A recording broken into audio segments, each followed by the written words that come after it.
The advice and opinions expressed by the host of Autism Live and her guests are meant solely as suggestion and should not be in any way construed as child-specific advice. The Center for Autism and Related Disorders advises working with a board-certified behavior analyst who has experience with autism before starting any intensive behavioral intervention. Any choices you make in determining your child's treatment are completely at your own discretion.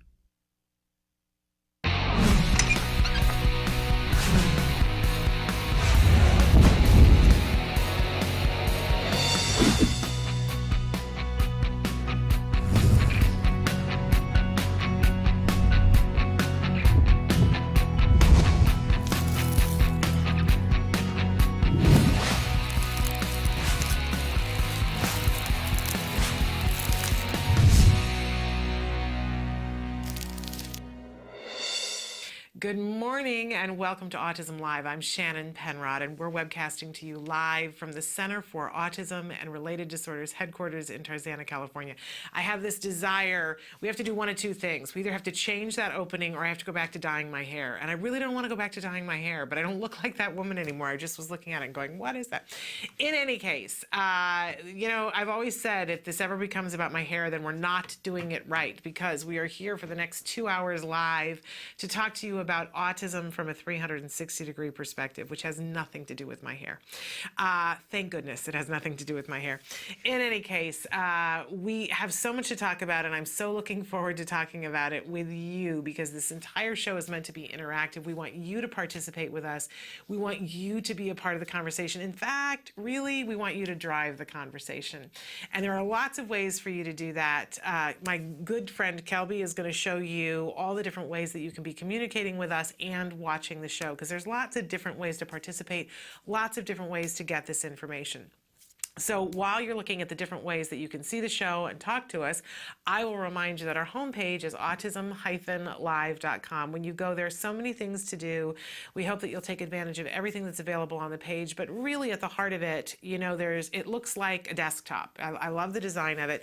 And there's a computer on the desktop. If you click on the triangle that's on the desktop, on some computers with some browsers, it will automatically start to play. Other ones, you got to click the triangle and then things come to life and you'll see me talking either live or the most recently recorded live show. Now, if you go up to the corner, there's a playlist there. You click on that little button. Looks like a little memo board. You click on that and you can cycle through the most recent shows and see which one you want to watch. You don't have to be watching today's show. But we'll offer you up today's show or the most recent show there. Now, to the side of all that, there are the white boxes. If you put your cursor in the one that says your question, you start typing, hit enter, it will send that message to me right here on my computer screen. It's very fun that technology works that way. I want to remind you that you don't have to have a username. You're not logging in. You're not required to do anything. All you do is type and hit enter, and then you really can send me anything.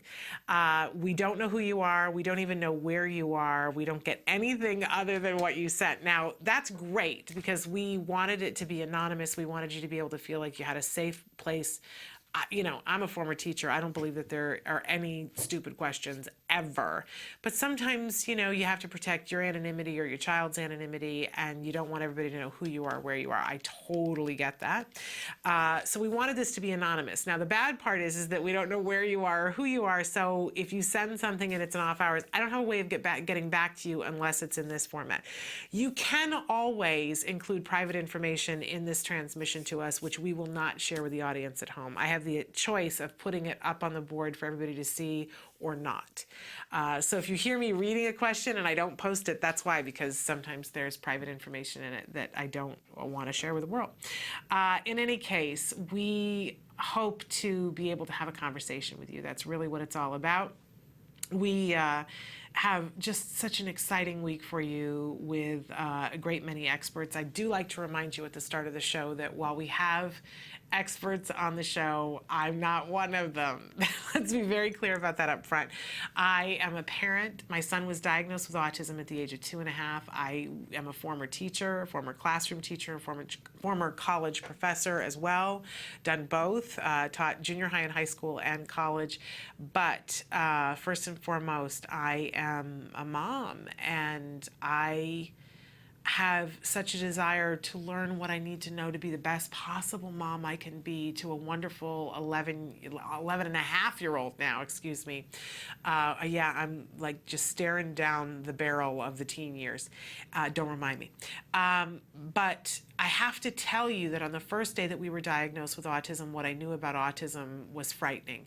And I got an education, and I continue to get an education. So I go back to the point of that I'm not an expert, but I'm somebody who is on this path with you, on this road to progress. That's really what we talk about here.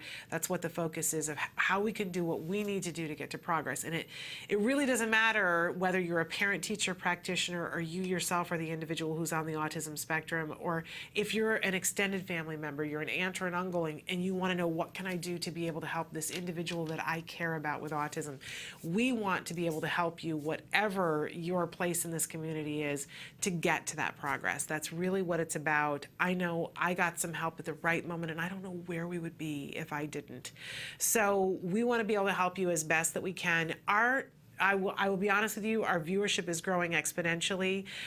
We want it to grow more, so we want you to share it with other people. It does mean that we have, less time to talk individually with people. So for those of you who have been emailing, and I know somebody sent me a phone number last night. I've got it, and I'm trying to find some time today to be able to call you, to give you that time and attention that I want to do.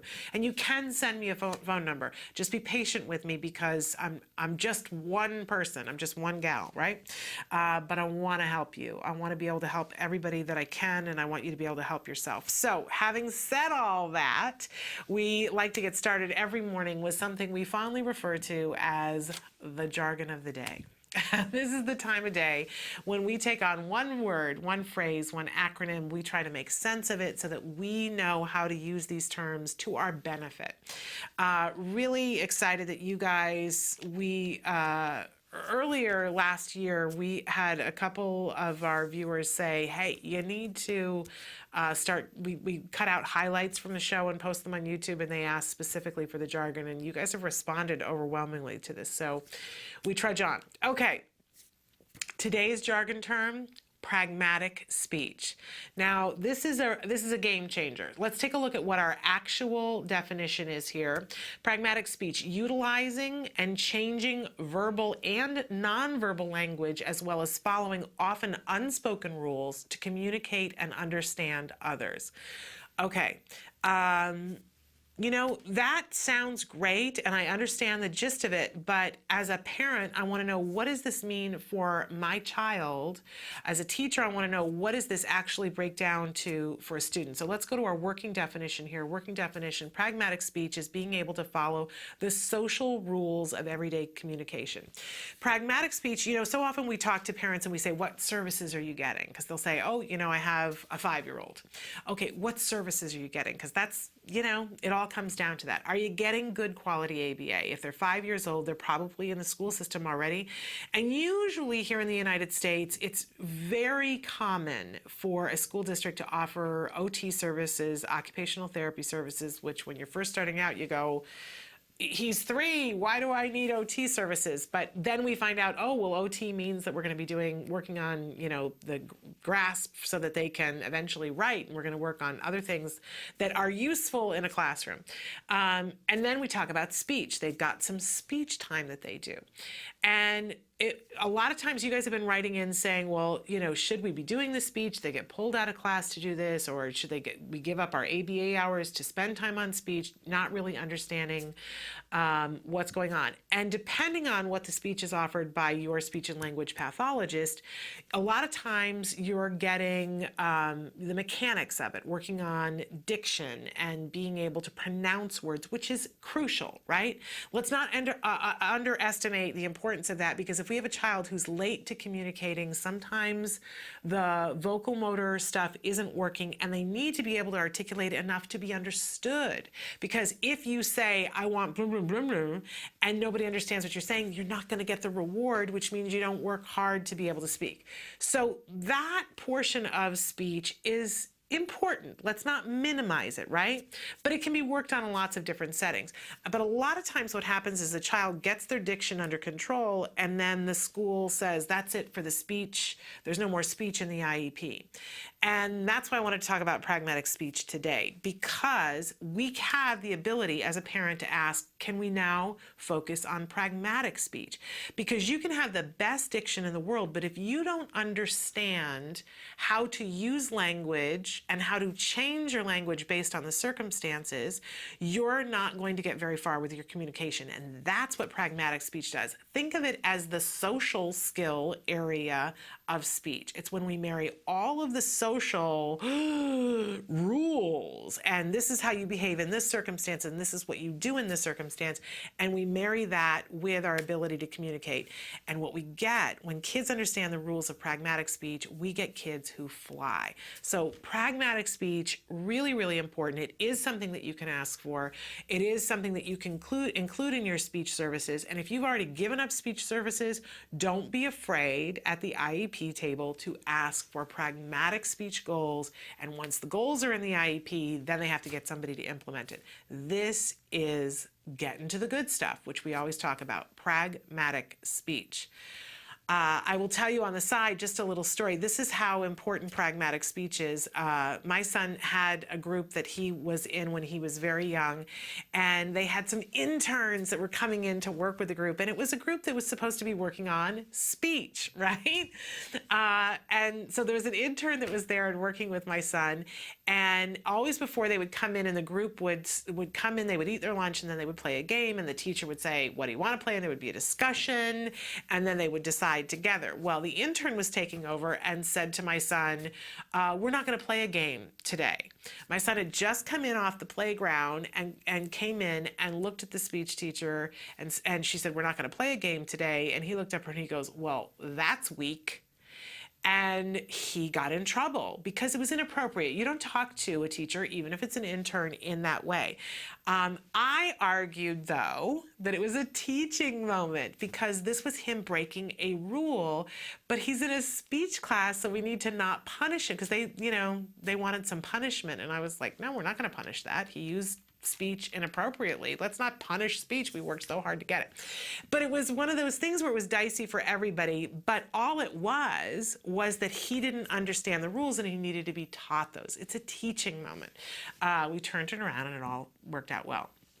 But important that we teach those elements. Ask for it. Okay, moving on, we always have a question of the day for you. So our question today goes right hand in hand with our jargon. Is pragmatic speech offered at your school? A lot of times people don't know that they can ask for it. Other times people have it and don't even know that they have it. So worthwhile to know, do they have it at your school? Is it something that you knew about? Is it something that you've asked for? Is it something that your child's having implemented or that you're having implemented? Because we want to see more and more of our speech and language pathologists thinking along this line. How do we include pragmatic speech and pragmatic speech goals in our IEPs and in our children's programs? It's essential to progress. All right, moving on, we always have a topic of the week, and our topic for this week, which I love as we start out this new year, is setting priorities. You know, it's great. We all had our resolutions for 2015. I know I did, and mine, of course, included I'm going to exercise every single day, and I started out on, New Year's Day, and the last couple of years I've been taking my dog jogging. I ride my bike and she runs along beside me. And I was like, it's New Year's Day. We're going to get out there and this is how I'm going to start my movement program.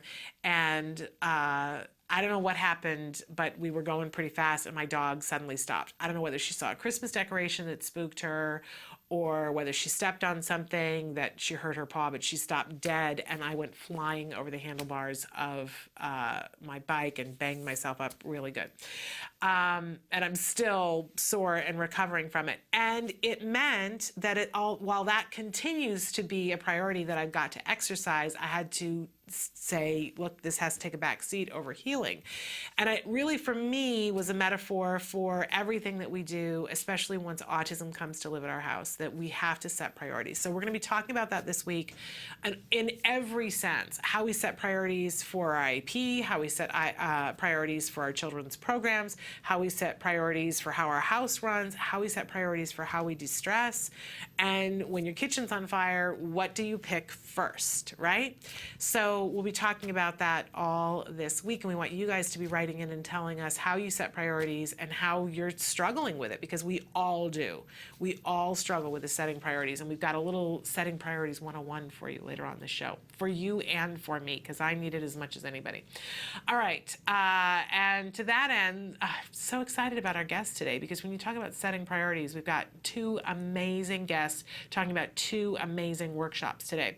So we have Lisette Duarte is going to be with us. She's from Autism Speaks, and she's going to be talking with us about a really important workshop that's coming up at the end of, not the end of this month, at the beginning of next month, about interventions for challenging behaviors. When you talk about setting priorities, getting challenging behaviors and getting an effective intervention, it's got to be somewhere at the top of the list, right? Because that's when life happens, when you get the challenging behaviors under control. In the second hour today, we have a lawyer, Devon Rios Barellano. I'm saying her name wrong, I'm sure. She can yell at me in the second hour. But she's a special education attorney. She's getting ready to do a workshop that talks all about how to deal with negotiations with the school when things have gone awry. So really excited about that. We're going to talk a little bit. I'm going to give some advice about, for all of us, myself included, about IEP prep, things that we can be doing now in this month to help us to be organized so that when the IEP crunch time comes, that it's not that pressure thing where you feel it right up here, right? The overwhelm. We're also going to talk about setting priorities, how we figure out how to spend our time, because we're all given the same amount of time, and we can stress and we can be overwhelmed and we can get nothing done. I've done that. Or we can set a priority and say, here is what I'm going to say is the most important thing, and then I'm going to put my energy and attention to, so that we see some progress in this area, and here is where I'm going to let it just be in stasis for now. It's an exciting idea for me and hopefully for you. All right, lots to do, lots to talk about. We're going to take a break, and after the break, we're going to be back with Lisette Duarte. Stick with us.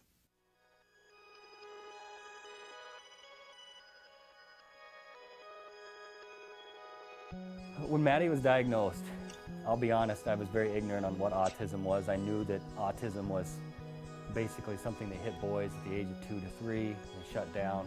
And sometimes you think of the typical Rain Man movie. And with Maddie, she was doing all the same signs and symptoms of a typical child with autism spectrum disorder. Stand up. She didn't even acknowledge us coming into the room. She had barely any eye contact. She didn't interact with her sisters. She didn't really do anything. She just basically lined up her toys, and that was about it. We have a team of 7 volunteers, or 8 now. We have 8 volunteers, including my husband and I. And I'm the team leader, and so I do all the curriculum and get everything ready each week.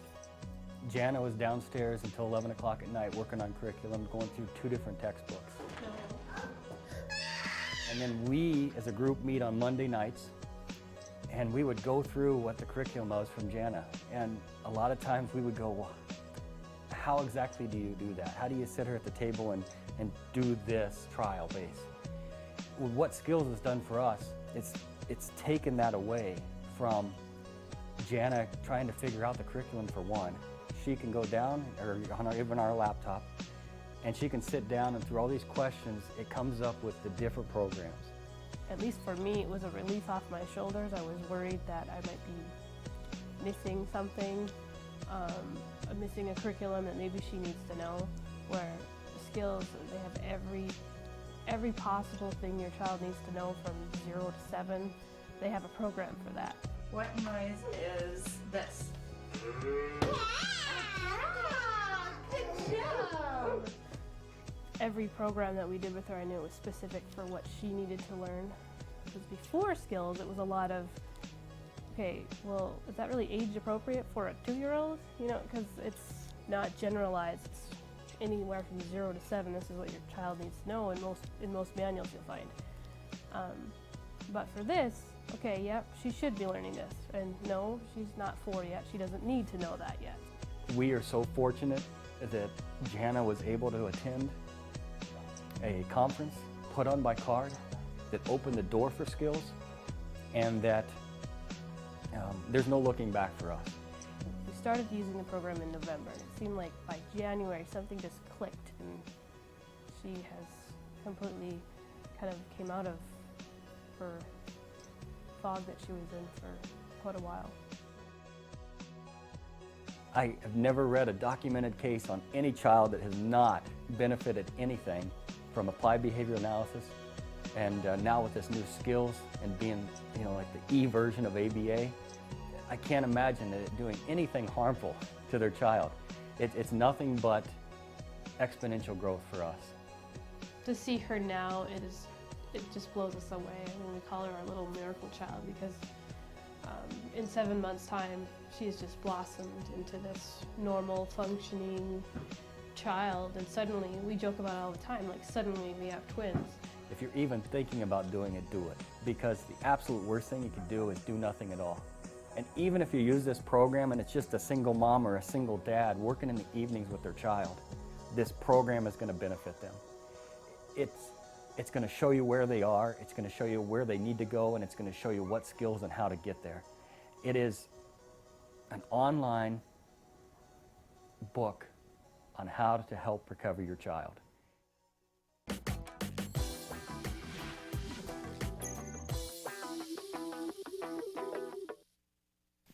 Welcome back to Autism Live. I'm so excited because for the first time on this segment of the show, we have Lisette Duarte from Autism Speaks, but she has been on our show with Juan Ronderos because we have a whole segment, for those of you who don't know, that's done in Spanish now. So you might want to check that out as well. But Lisette, I'm so glad that you're here with me and not just with Juan. It's a pleasure to be here, Shannon. Well, Thank you so much. Thrilled to have you here. And let's start out by telling people you are with Autism Speaks. Tell them what your position title is at Autism Speaks. I'm a senior coordinator in field development for Southern California. Which is a wonderful thing. We're thrilled that you're here.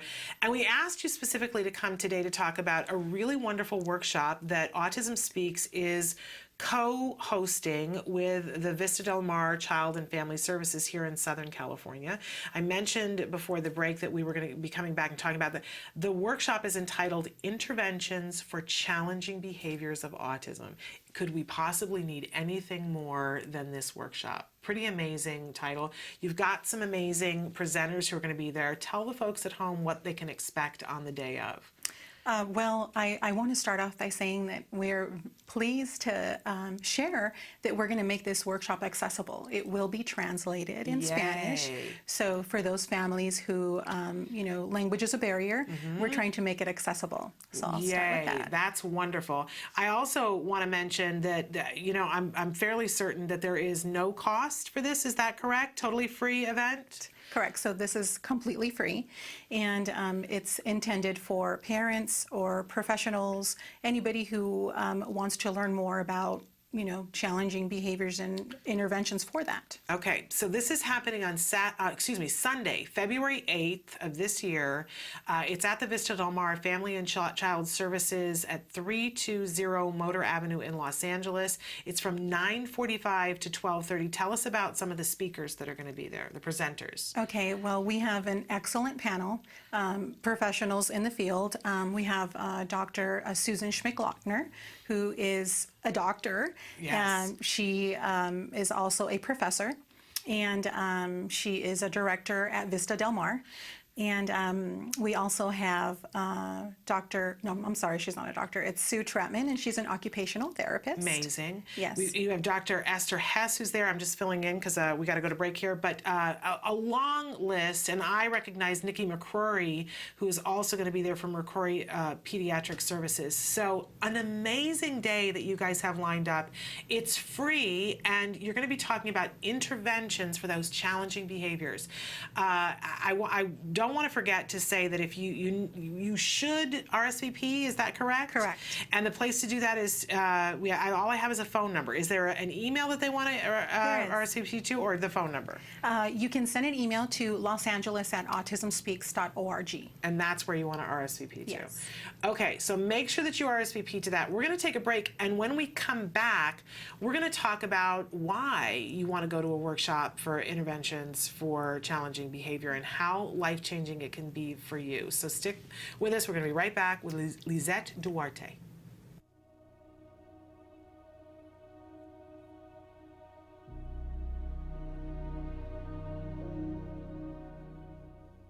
Hello, fellow activists. Last week, I introduced you to step 5 of the 10 steps to empowerment, shore up spiritually. Let's talk more about finding ways to do that, how to find out what lifts your spirit, feeds your soul, and make it a practice. That practice is different things for different people. It could be the practice of meditation, of prayer, of community worship, or serving others. But it's the practice that will give you hope and faith and strength for the journey ahead, for the marathon journey of raising a child with autism. I get inspired every day by the families of children with autism that I come into contact with, like the parents of the nonverbal child who have not given up hope that that child will speak one day, or the grandparents who should be enjoying their retirement but instead are joyfully raising their adult grandchild with autism, or the mother who is fighting for services for her daughter while her Marine husband is fighting a battle to keep our country safe. They all inspire me. My grandmother, Diddy, who is an angel who still guides me every day, had this quote inscribed in her Bible. I sought my soul, but my soul I could not see. I sought my God, but my God eluded me. I sought my brother, and I found all three. I think I'm finally starting to grasp the meaning of that. So feed your soul, lift your spirit, and until next time, keep the faith.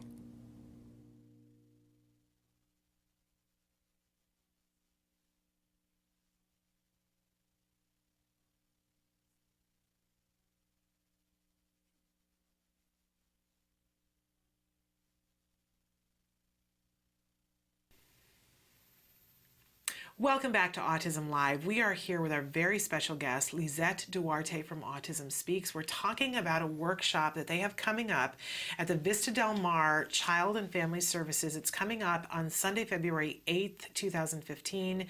The title of it is Interventions for Challenging Behaviors of Autism. We mentioned before the break that they've got a star-studded list of presenters for this event. It's free. You do need to RSVP at losangeles@autismspeaks.org. So let's talk a little bit, because you and I share something in common, that we are both moms of kids on the autism spectrum. And I want to, I asked beforehand if it was okay if I mentioned that. I always ask our guests that, but I think it's important that people know that you know where our viewers are coming from. You have not one, but 2 children on the spectrum. Yes. Which I can't even fathom.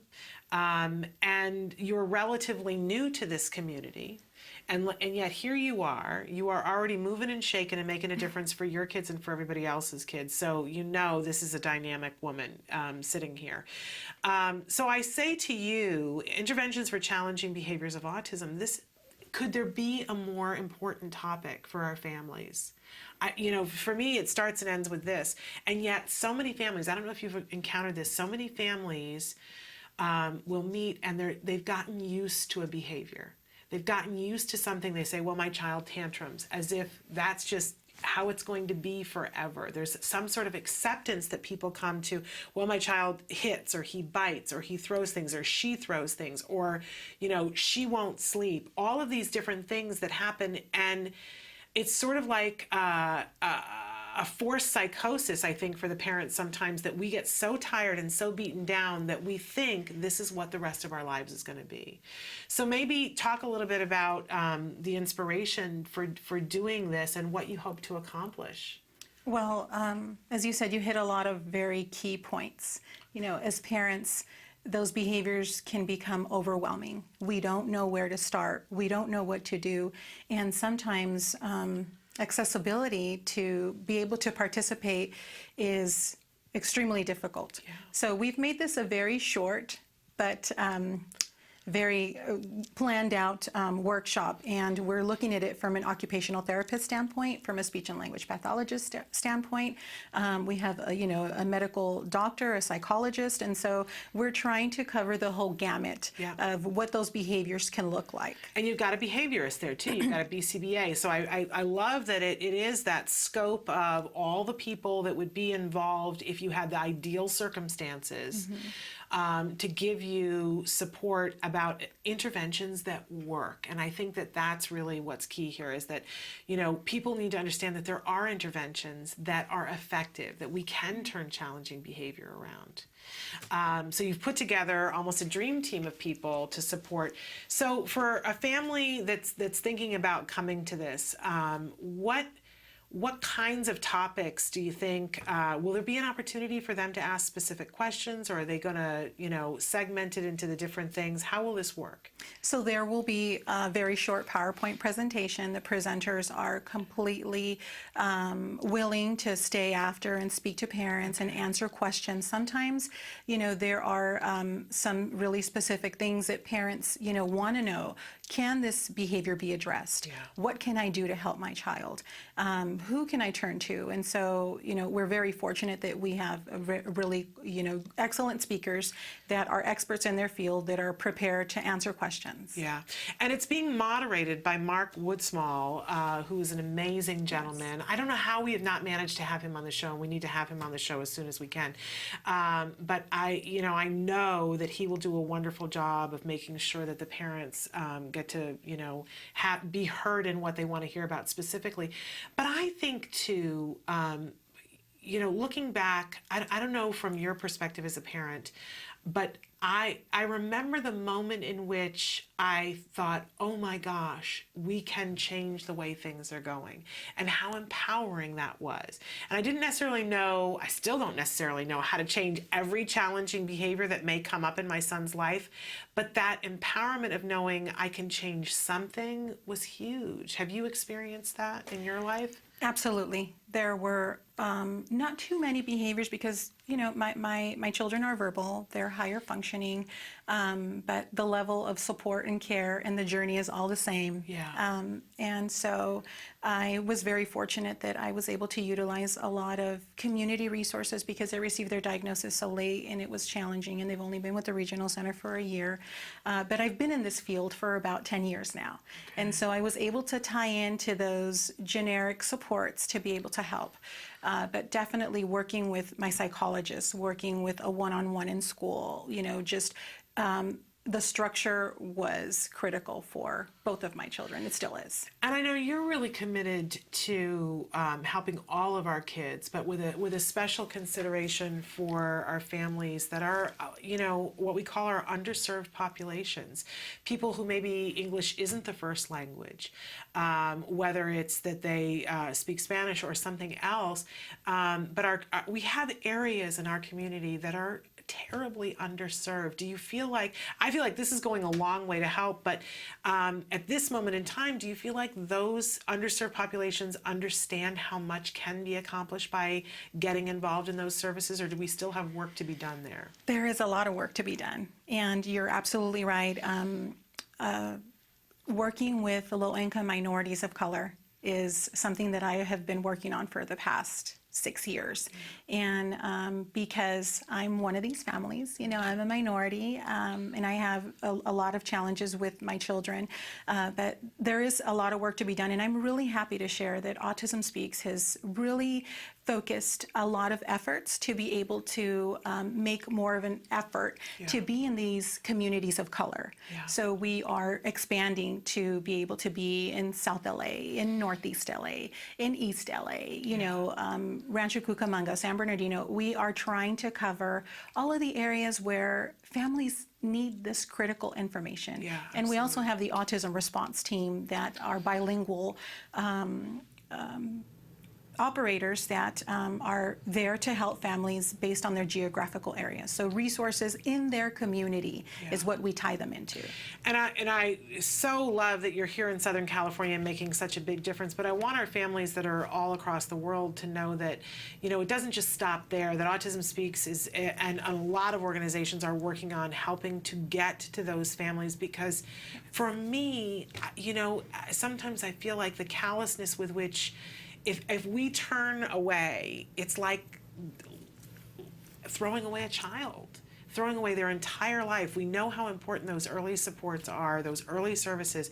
It just couldn't be more crucial. And if the family doesn't know, we've all experienced that thing of, oh, I didn't know about that, and the grief that you feel when you find out, oh, I didn't know about that when. I can't even imagine for families who, you know, get to a point with children who are engaging in regular challenging behavior, who've had no functional communication, to find out that there were services available that could have helped them if they had only known, the grief that would come with that. We have to prevent that, and it's all of our job. It's absolutely all of us have to stand up and speak for everyone who does not have a voice for themselves.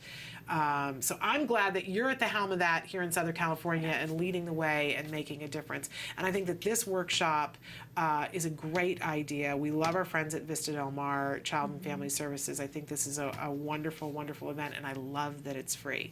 Now, there is no child care, though. Is that correct? There is not. And I want to share that we've had this workshop in the past. We did it last year. Okay. And we had an overwhelming response to it. You know, everyone who attended was, you know, really happy. They learned a lot. And so we are going to be able to bring this workshop in other areas of Los Angeles. Okay. So we'll let you know where those areas will keep be, me or posted, you because can this is check back with important. us. Yeah. It's important because it's hope. It's a day of hope, and it's a day of empowerment, because if you know what to do to change a challenging behavior and flip the equation and make it a positive, then you can apply that to other areas of your life with this individual. It's amazing. It really turns the whole equation around. Okay, we're going to take a short break, and when we come back, we're going to talk with Lisette about this year's Los Angeles Walk Now for Autism, so stick with us.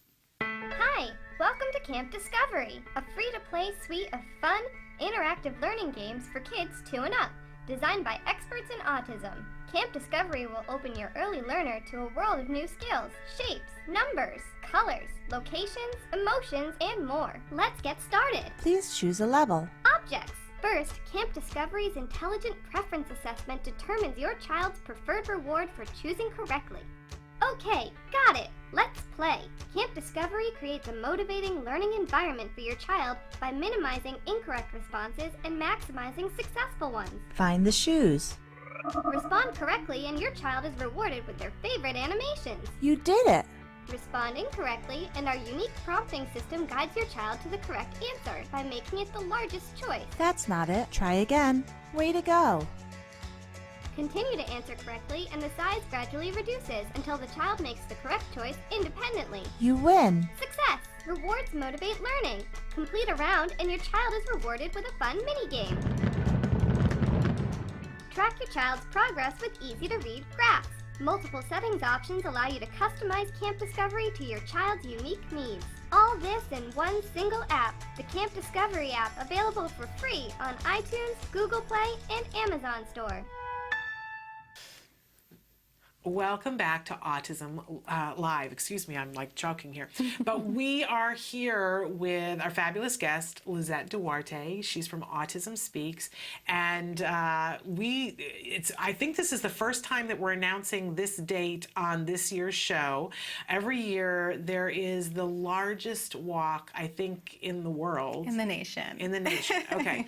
That happens, it's Autism Speaks Walk Now for Autism. It happens in Los Angeles at the Rose Bowl. And so, Lisette, I'm going to give you the honor of announcing what the date is for this year. April 18th. Yeah. Yes. Amazing. And we just found out that date, I think, yesterday. We've been waiting to hear which one of the Saturdays it is. It's something I look forward to every single year. I've had the opportunity to be at many walks. We just were at the Orange County one just last month. But this is my home walk, and this is the walk. I see now I'm going to get emotional. This is the walk that we have gone to every year since my son was diagnosed, and each year it's a milestone for us about how he is and where he's at. And you talk about hope.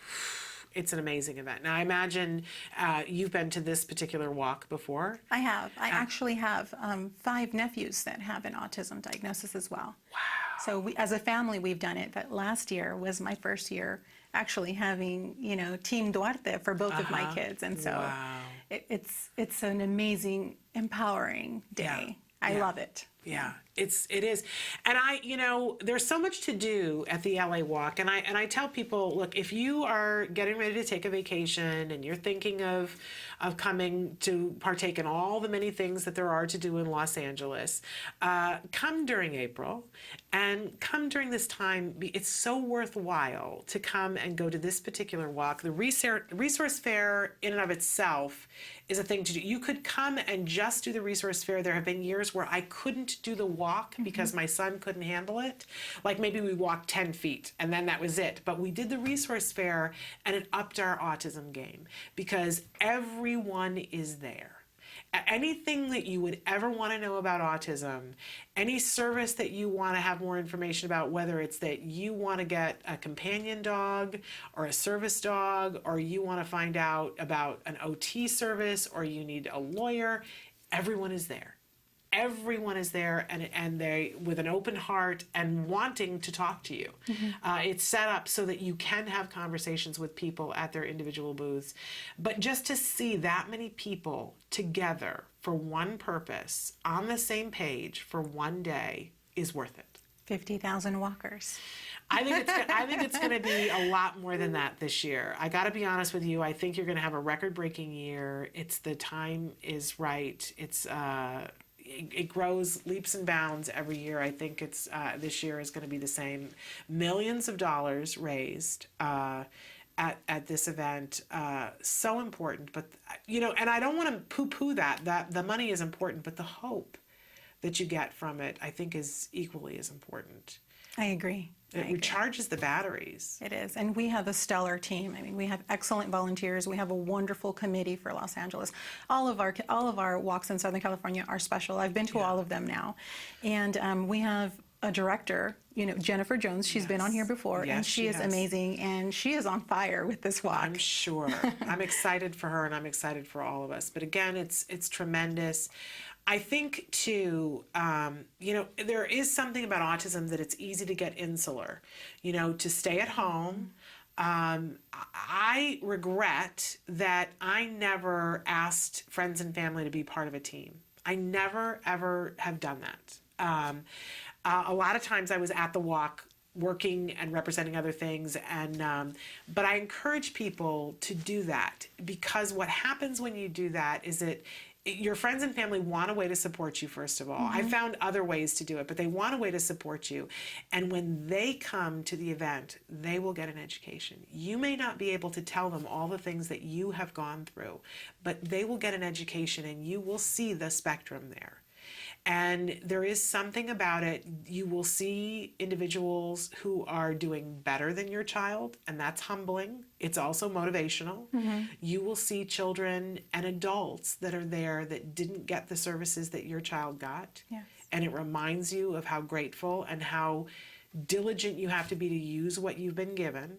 I'm telling you, it's a swift kick in the pants, it's a squeeze to the heart, and it recharges the batteries. You must go, and I encourage you to take people to the event who don't know what you've been doing. I really do. I look back, I think it's the biggest mistake that I made on this journey, that to this day I just don't believe that my friends and family have any idea what we went through. It's never too late to start? No, absolutely it's not. It absolutely isn't. But for families just coming up, I want to encourage you, don't hide. Don't hide. Oh. This is a safe environment. This is an opportunity for you to get out there, to connect with other families so that you can find that hope. Yep. As you mentioned, we have an excellent resource fair. We have entertainment. Yes. There are areas where your children can play. We have, sensory areas, or, where they can, feel comfortable. Yeah. This is a very comfortable environment. If you feel apprehensive about being out in the community with your children, this is a place to start. Yeah, it's a huge event, but every precaution is taken. You can register your child as you walk in the gate, so that if your child should get separated you, which is everybody's nightmare, that there is a system by which to find any child that's, so every single booth has an activity for your child to do or your teenager to do. There are things for teenagers. And then there are separate fun things. It's a festival for the kids. It is. My son looks forward to it every year. He knows he's going to get a bunch of free stuff. He knows he's going to get a goldfish every year. There's one booth that gives out goldfishes. I wish I could talk them out of it. But he knows he's going to get a bunch of fun stuff, and that it's going to be all about him for the day. He gets excited about that. So take your kids. So again, the date is April 18th. At the Rose Bowl. And do want to encourage you, get a team together, encourage the people that you work with, your family. I love to see how people make t-shirts that support. It is a camaraderie. Include your wider circle in it. Yes. You will be glad you did, honestly. And there are teams. There are staff at the office that are prepared, ready to get you registered, to get you signed up, to answer any questions. Sometimes it's difficult to get on that computer and actually physically do it yourself because, we have kids at home sometimes. But we have coordinators, there that are specifically tasked with making it as easy as possible. And registration is open, so do it now. And if you don't want to start your own team, you can join another team. Yes. That might be something to do for the first year to see what it's like and get there, but once you see all the shirts and everything with everybody on teams, you're going to want to do that. Lisette, it is so nice to have you here. I've so enjoyed talking with you. What a wonderful mom you are, and what a wonderful gift you are to our community. Thank you. So thrilled with the work that you're doing. Don't forget to RSVP to go to that Interventions for Challenging Behaviors of Autism. And don't forget to register to do the walk. I'm going to be there. Kelby's going to be there. We're going to have a good time. All right. Thank you so much for being with us. We're going to take a break, and we're going to be back with more of Autism Live after these messages.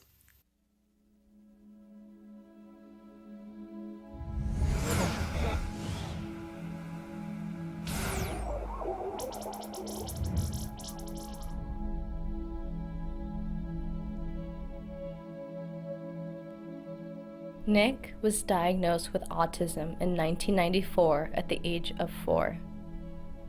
He received 5 years of therapy from CARD that eventually faded out. Nick recovered from autism in 2001. The song I'm about to perform is by the Red Hot Chili Peppers. CARD helped many patients, myself, to recover to this level now.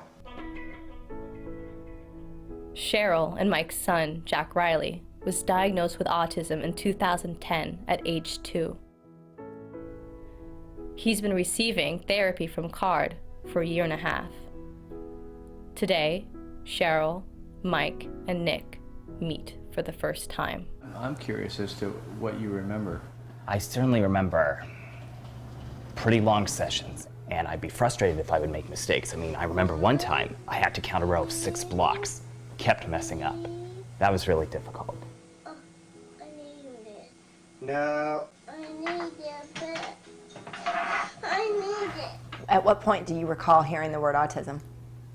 I was able to figure out what I was going through without anybody having to tell me. Our concern is if it's a big secret to hide. I don't know what we can say. No one ever told you, you just discerned But the it? reason I'm comfortable talking about this is because I felt it. In therapy, I certainly began questioning why people reacted as they did based on what I said and did. Particularly because of difficulties I was facing in school.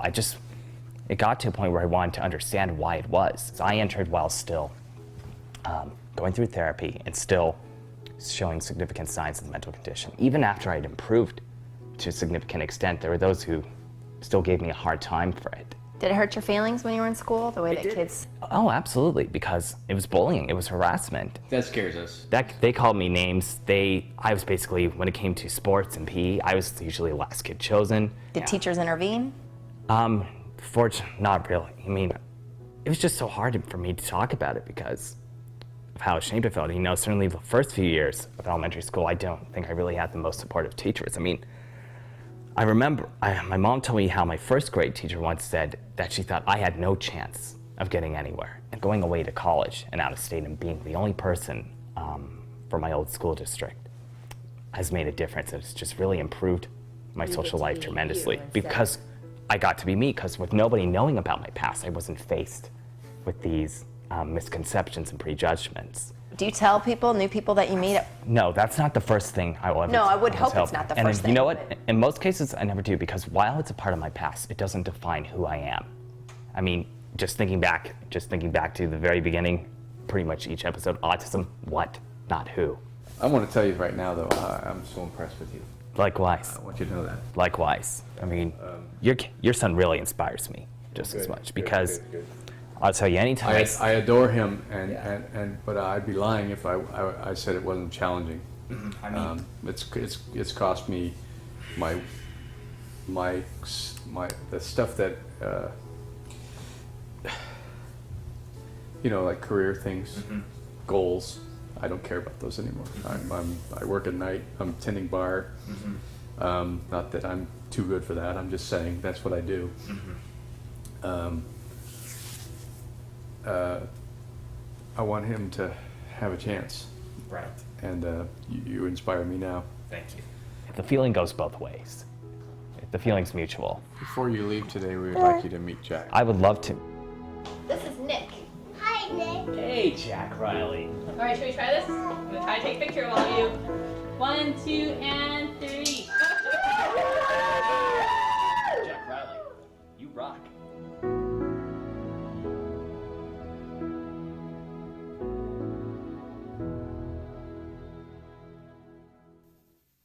Welcome back to Autism Live. I just wanted to take a brief second to talk about the A word. What a wonderful, wonderful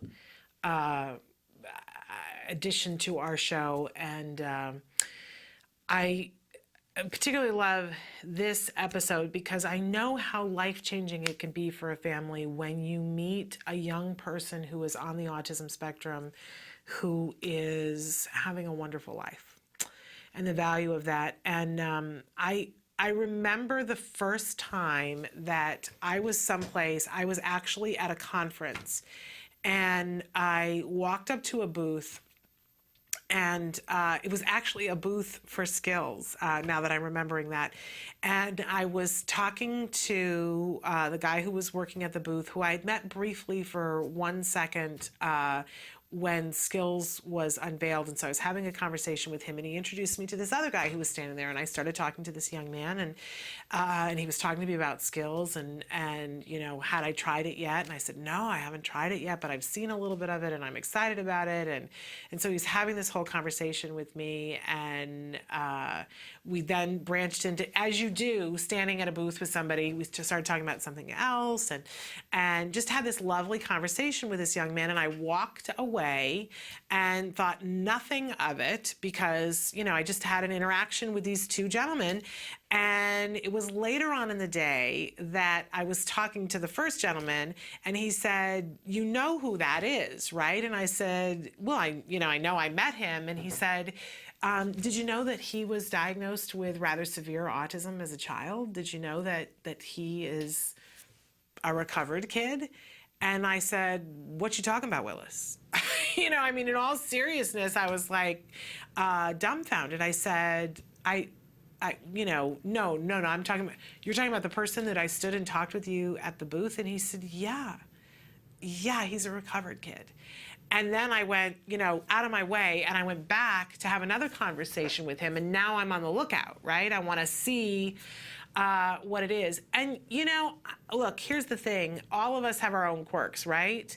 We're all individual and we're all different. But, here was this young man who was having a wonderful life and was, completely articulate.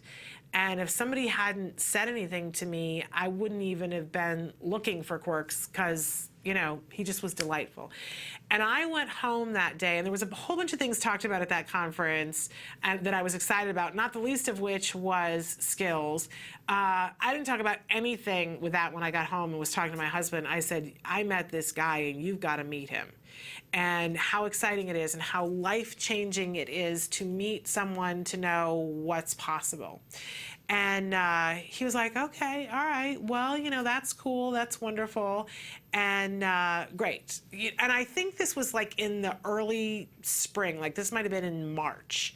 So fast forward to Halloween, and we're at an event with a whole bunch of people in an office, right? You know, but it's a Halloween event, and there's all these activities happening. And here's this young man that he's there again, the recovered kid that I had met at this event. And so I introduced him to my husband, who did not remember his name. And he met a whole bunch of people, and lo and behold, he got into a conversation with this kid because the kid was asking him questions.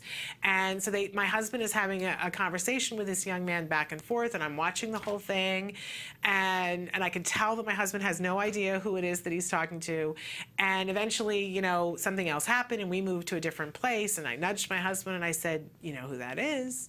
And he said, who what is? And I said, who you just were standing there talking to. And he said, oh, well, you know, he told me his name was, and I said, he's the recovered kid that I was telling you about earlier in the year. I thought we were going to have to pick up my husband off the floor. He said, no, you're talking about that young man? There's no possibility that that young man ever had an autism diagnosis. And it was a very exciting thing for my husband to see. Now, do all of our kids get to, and does recovery look the same in all of our kids? No. But I think it's so important that we, at least the autism community, begin to have an understanding of the full spectrum. The full spectrum. And that means that we have to understand the people who were once diagnosed with autism, don't qualify for a diagnosis, and are virtually indistinguishable from everybody else. We have to acknowledge that. Just like we have to acknowledge the wonderful, lovely, rich human beings who are on the other end of the spectrum, who are struggling to be able to communicate anything. And that is our spectrum. We need to understand it. We need to embrace it. We need to get on board with that and everything in between, and get a united front about the fact that all of those people are a part of our community, so that we have hope of finding out how to make more progress with our individuals who are on the other end of the spectrum, and everybody in between, and that we can convey that message to the people who are not in the community, because they don't know. They don't know. They don't get it. They would have met this young man and said, oh, I'm 100% sure that this kid was never on the spectrum. And I've seen the videotape of when he was on the spectrum. So I just was in a conversation yesterday and saying to somebody, you know, if you want inspiration and hope, we had Carrie Magro on, and we're going to have him on again. We just had him on in December on the 16th. Look at that. Look at that if you want some inspiration to see the kind of thing that I'm talking about. And also, we did an interview a little over a year ago with Patrick Duff, another person. Look at that interview. If you want to see what's possible on that end, do. But as a community, let's embrace those individuals, spend some time with them so that you can see. And I love in this episode of the A Word, they get to spend some time with Nick, who is one of our recovered kids, and see. And Nick is leading a full and wonderful, wonderful life. And not only is he enriched by his life, but he's making a difference for so many people. I think he prefers to remain a little bit anonymous in terms of what he's doing, but he's doing amazing things in our world. We just couldn't be more proud of him. So I love this interview with the A-Word family talking with Nick, and I know what it meant to them on both sides of the equation, how important this conversation is. And I encourage you to have the opportunity, when you can, to meet some of these young people, to get to know them, to know what they're doing. And if you don't have the opportunity to meet them face to face, check out the interviews that we've done with them. They're amazing. It's something that we can all hope and strive for. All right, we are going to take a break. And then when we come back, we've got some more things coming up. I think the next thing that's on our agenda, is talking about setting priorities. So stick with us.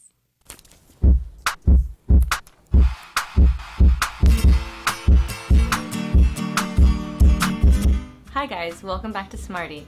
This month we're going to be creating recycled crayons to help us make some scratch art. While we work on this awesome activity, you'll notice that these icons will pop up.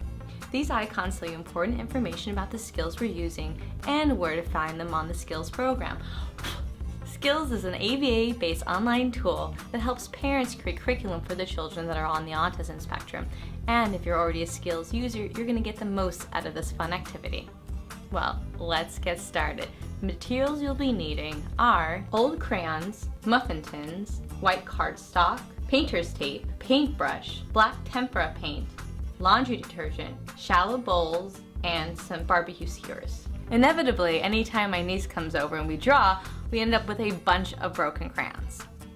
No problem. I'm going to take these broken crayons today and we're going to peel off the paper. Once they're peeled, you're going to place them in a muffin tin or some small container, and you're going to have the oven preheat to 150. You're going to put the crayons in there and they're going to melt for about 15 to 20 minutes. As you wait for your recycled crayon to cool, now it's time to prep your cardstock. You're going to take your painter's tape and you're going to line the four sides with it. Now that my recycled crayon has cooled, I'm going to have my child fill in the cardstock, leaving no corner left unfilled with the crayon. I'm going to take my black tempera paint and put it in a small bowl with a little bit of laundry detergent. I'm going to mix that together. Then you're going to have your child paint over their crayon drawing. You want to make sure it's completely covered in paint. Let it dry and do a few more coats if necessary, if you can still see the crayon underneath. I've been really patient and now the paint is finally dry. I'm going to take my bamboo skewer and draw a picture on here. You're going to use your bamboo skewer to scratch away the black paint to reveal the colorful crayons that we used underneath. This is a time for your child to get as imaginative as they'd like. Here's my completed picture. I hope you had fun creating one on your own with your kids. Well, until next time guys, craft on. Bye. To find more about skills and to access all of the lessons you saw in today's Smarty, visit skillsforautism.com and click on the parent icon.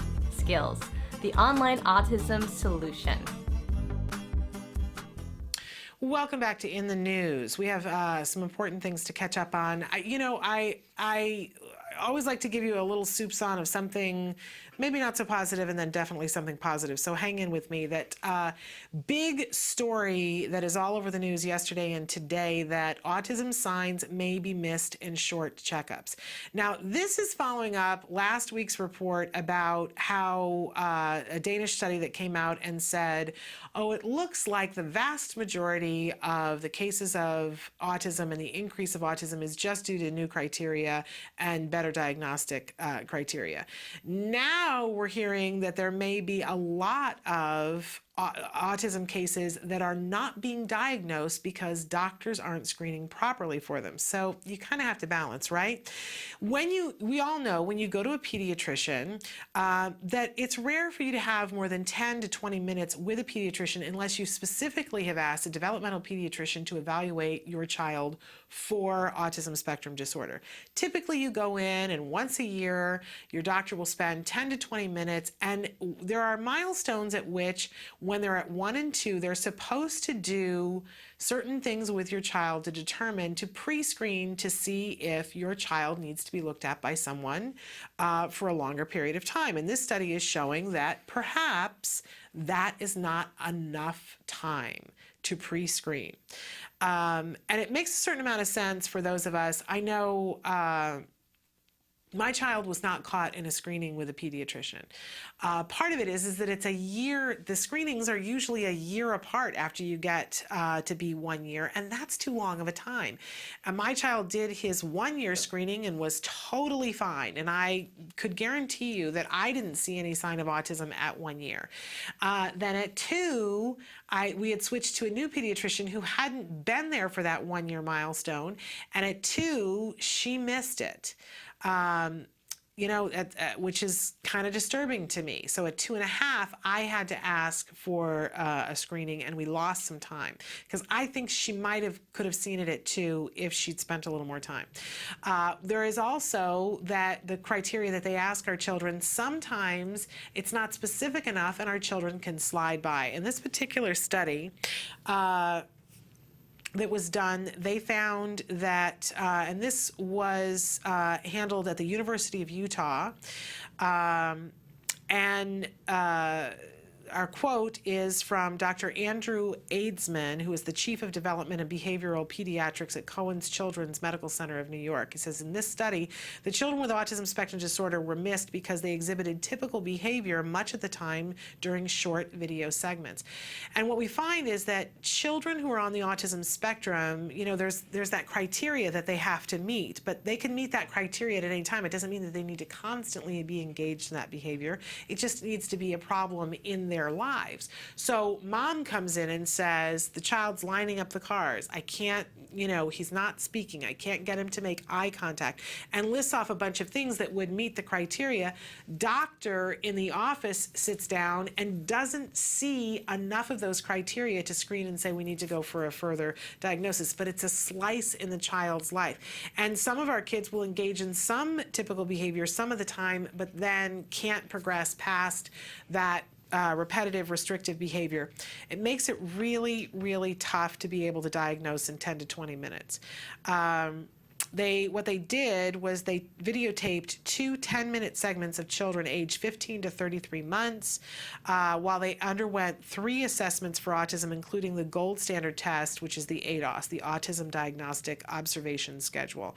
The 42 children included 14 who were already diagnosed with early signs of an autism spectrum disorder, 14 without autism but suspected language delays, and 14 who were typically developing.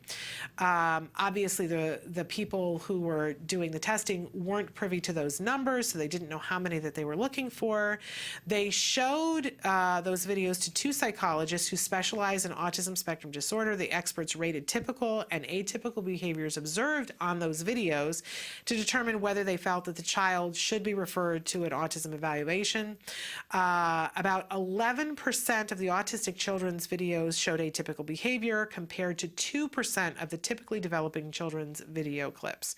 But that meant that 89% of the behavior seen among the children with autism was noted as typical. So there just wasn't enough for them to see in that short amount of time, and what they are discussing now is that if they had had a longer period of time, more of those behaviors would have shown themselves. So we move forward with that. I know that it's very subjective, and we're constantly looking for a way that we can hone this process so that we can get more kids the help that they need. Now, I promised you some good news. Very excited that Nebraska, we are 13 days in. Today is day 13 to Nebraska now having autism coverage through insurance. We want to say a big thank you to former Governor Dave Heineman, who signed the new law into order last April, but it just took effect on January 1st. We know that this is going to make a big, huge difference to those of you who are living in Nebraska.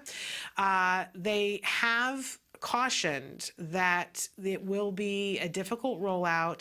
Apparently, many people who have been in the state of Nebraska and who realize that their children were not getting services that they could get in other states, some people moved where they are. We're going to talk about that in just a minute, as a matter of fact. But I want to encourage you to get as educated as you can about ABA. I personally like going to the Institute for Behavioral Training and doing videos, because you can do that in your own time.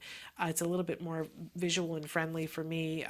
There are lots of books, including Card's book, Effective Treatment for Children on the Autism Spectrum, that you can get. But I also want to encourage you, don't wait. Don't take the advice that they're giving about being patient. You know, your child is qualified for services, find the person that can do it. If you can't, get somebody from out of state. CARD does remote services. You can always go to the 800 number for CARD, go to their website, centerforautism.com, and ask them about workshop services. Don't wait. But congratulations, you now have funding for it. Okay, we're going to take a break, and when we come back, we have Devon Rios Barellano, I think is the correct pronunciation. She is a special education attorney. She's going to be talking with us about an upcoming workshop that she's involved with that helps families to know how and when to negotiate when there is some discord with your school district. Boy, this happens more often than we want to think, and knowing what to do from a special education attorney is a plus. So stick with us. We're going to be right back with her after these messages.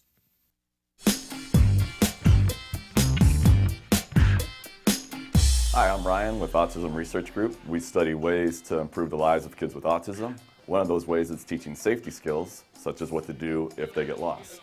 We hit the streets to find out if anybody knows the correct answer on how to teach a kid what to do if they get lost.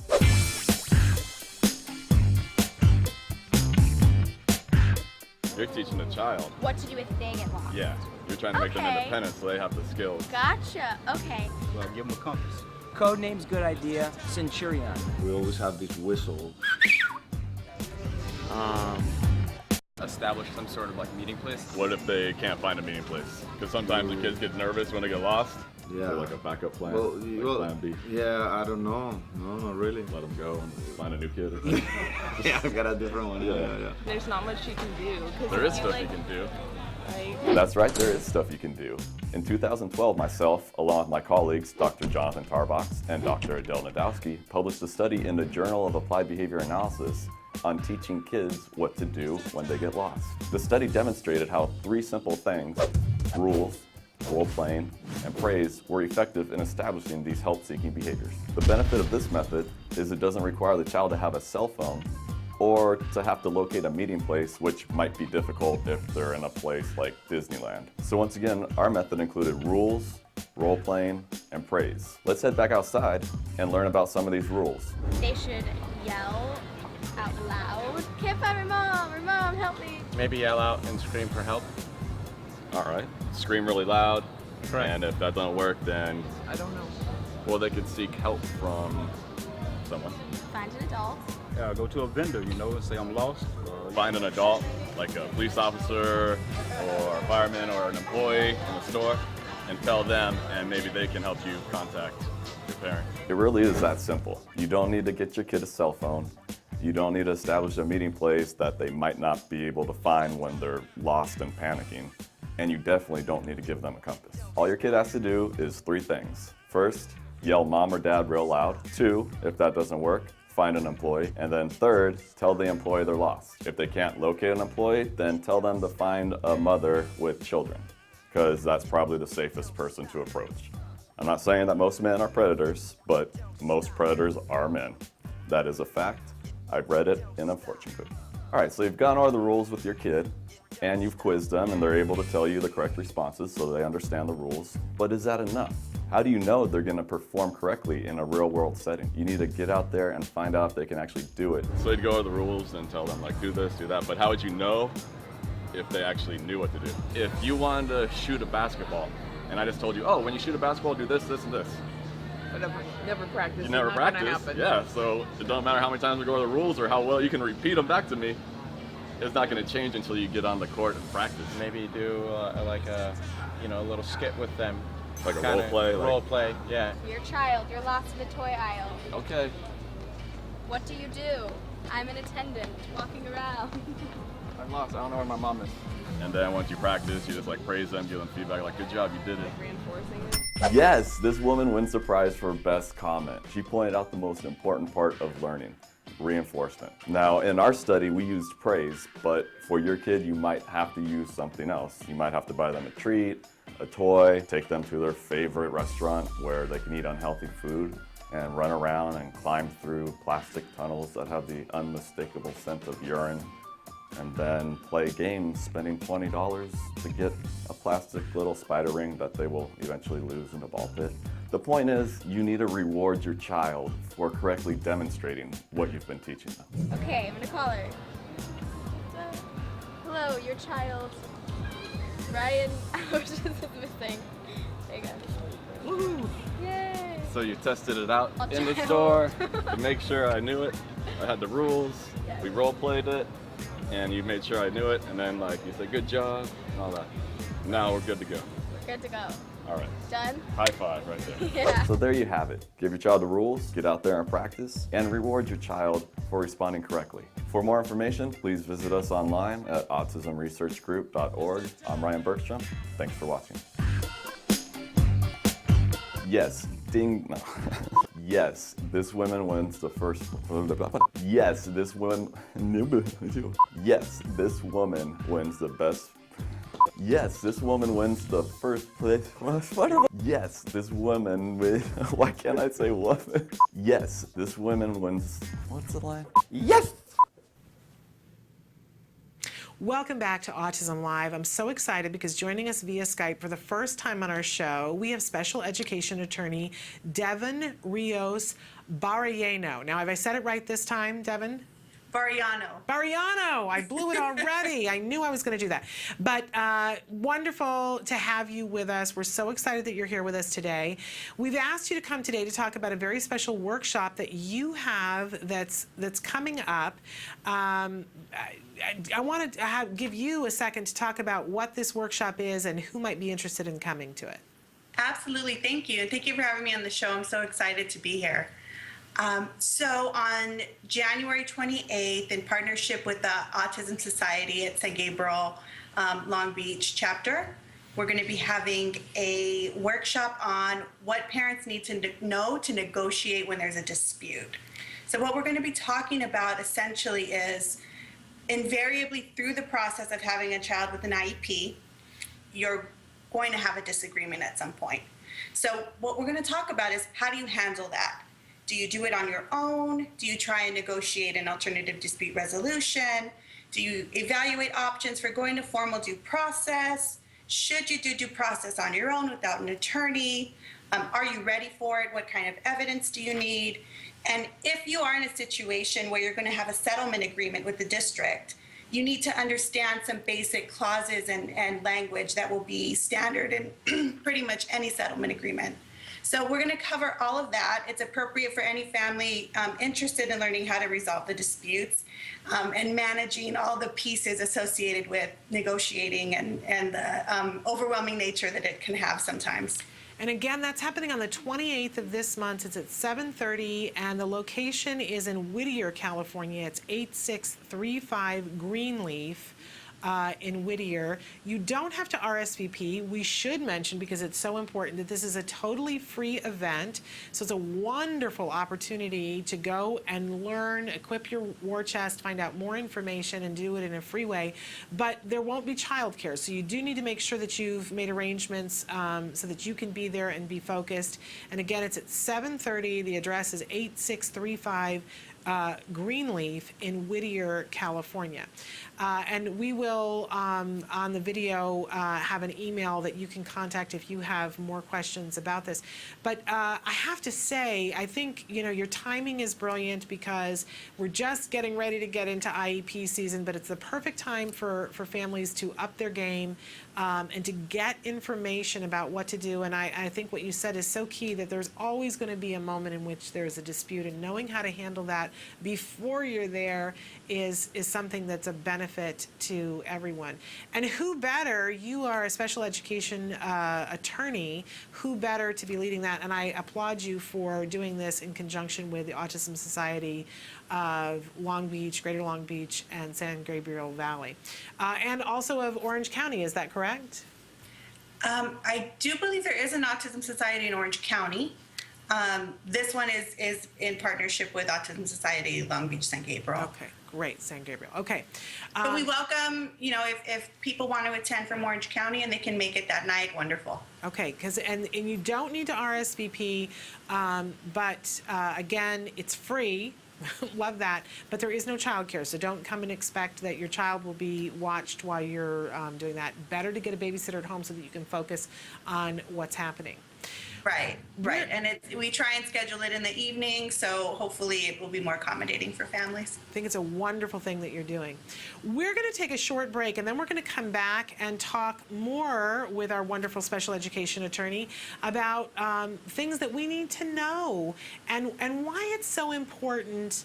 And I'll say from a personal note, why it's so important to align yourself with good legal professionals, because there is always a cost if you don't, and what the cost can be very overwhelming if you don't get legal support. So stick with us. We're going to be right back after these messages. What is autism? What is autism? What is autism? What is autism? What is autism? What is autism? I've been asking myself that for a very, very long time. Let me think think about that one? Trying to just Jeez. Let me think. Oh man, that's a rough one. Yes. Autism. Autism is a neurological disorder that affects many of our kids in different ways. It's a learning disability that affects the cognitive functions of the brain. A lot of people have the misconception that it's a disability, and it's really not. I look at it as like a special gift. When one person thinks differently from another. It's an opportunity for everyone to learn to understand someone that's a little different than them. Autism is the ability to educate. They're given so much talent in different areas. To me, autism means a chance to be with and be around people you really care about. Autism is beautiful. It's a way of seeing the world differently. Always unique, totally intelligent, and sometimes mysterious. Happiness that comes out of my son's hard work. It's a movement. Unpredictable. That's right. Awesome. Love. The field I want to work in. Laughter, fun, joy. Autism is beautiful to me. I want you to remember these 3 words. There is hope.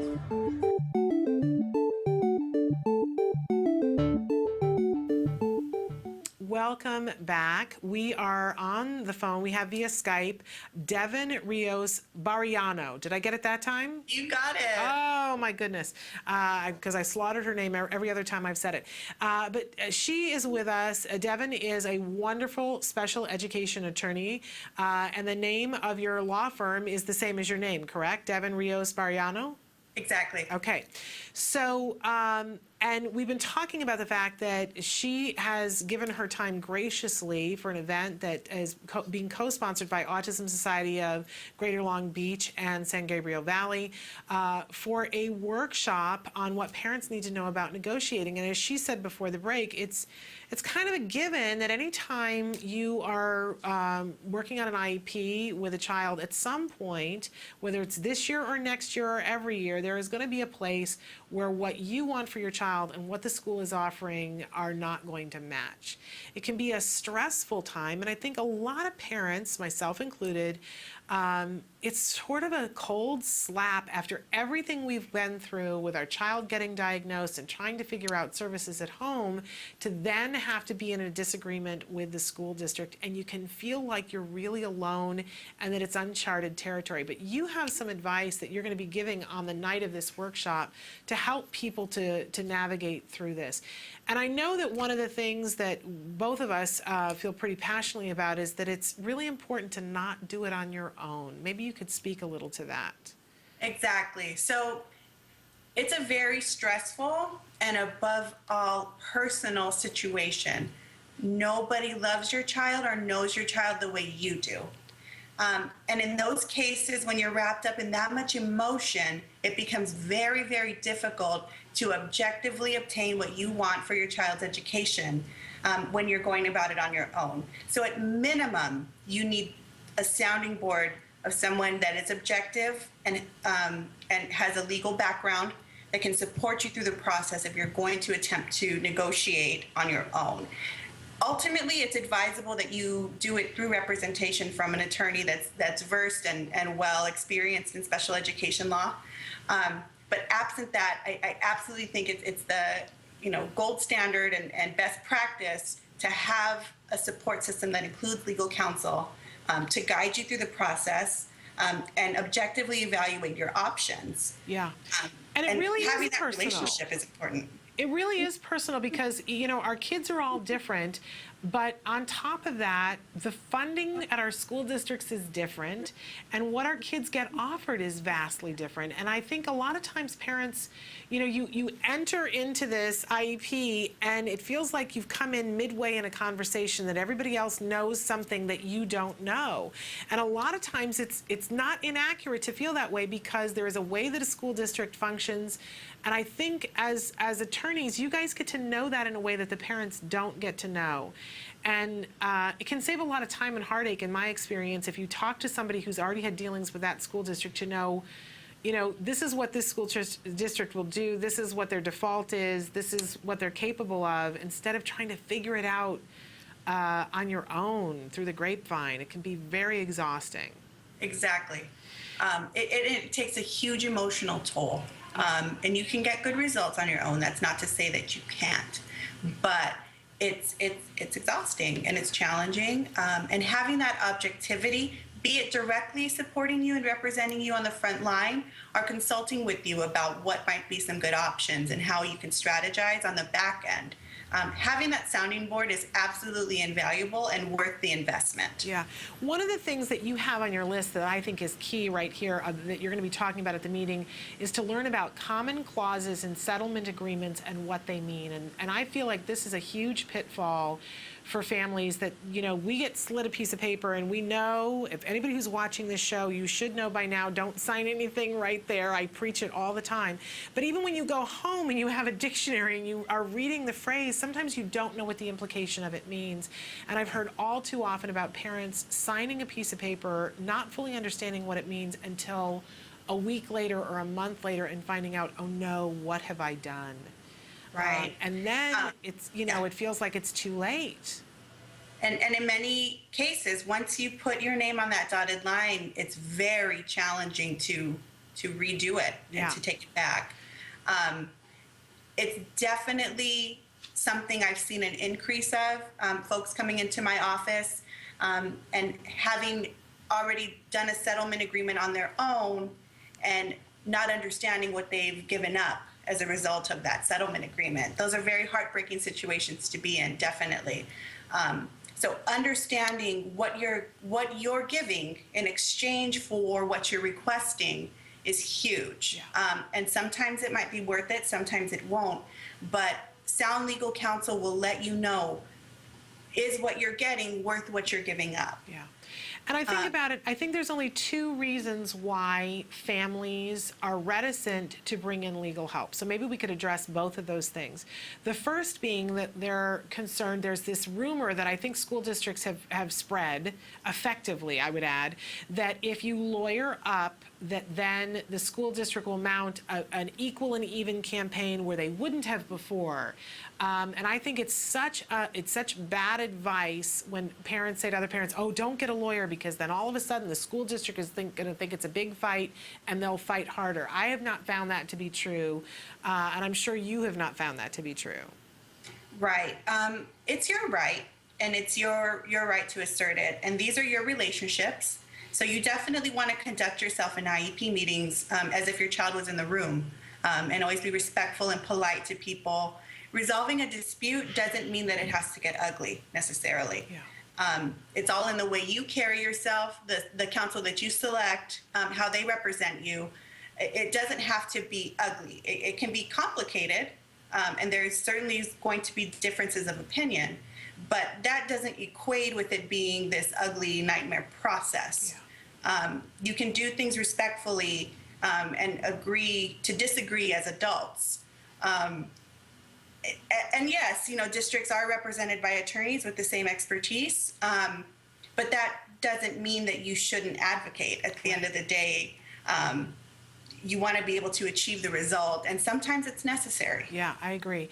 And then the second reason why people are reticent is because there is a cost involved in most cases. And I just want to say from personal experience that I negotiated what we had largely on our own. Because I was afraid of the cost. And I tell people whenever I can get them to listen, there was still a cost.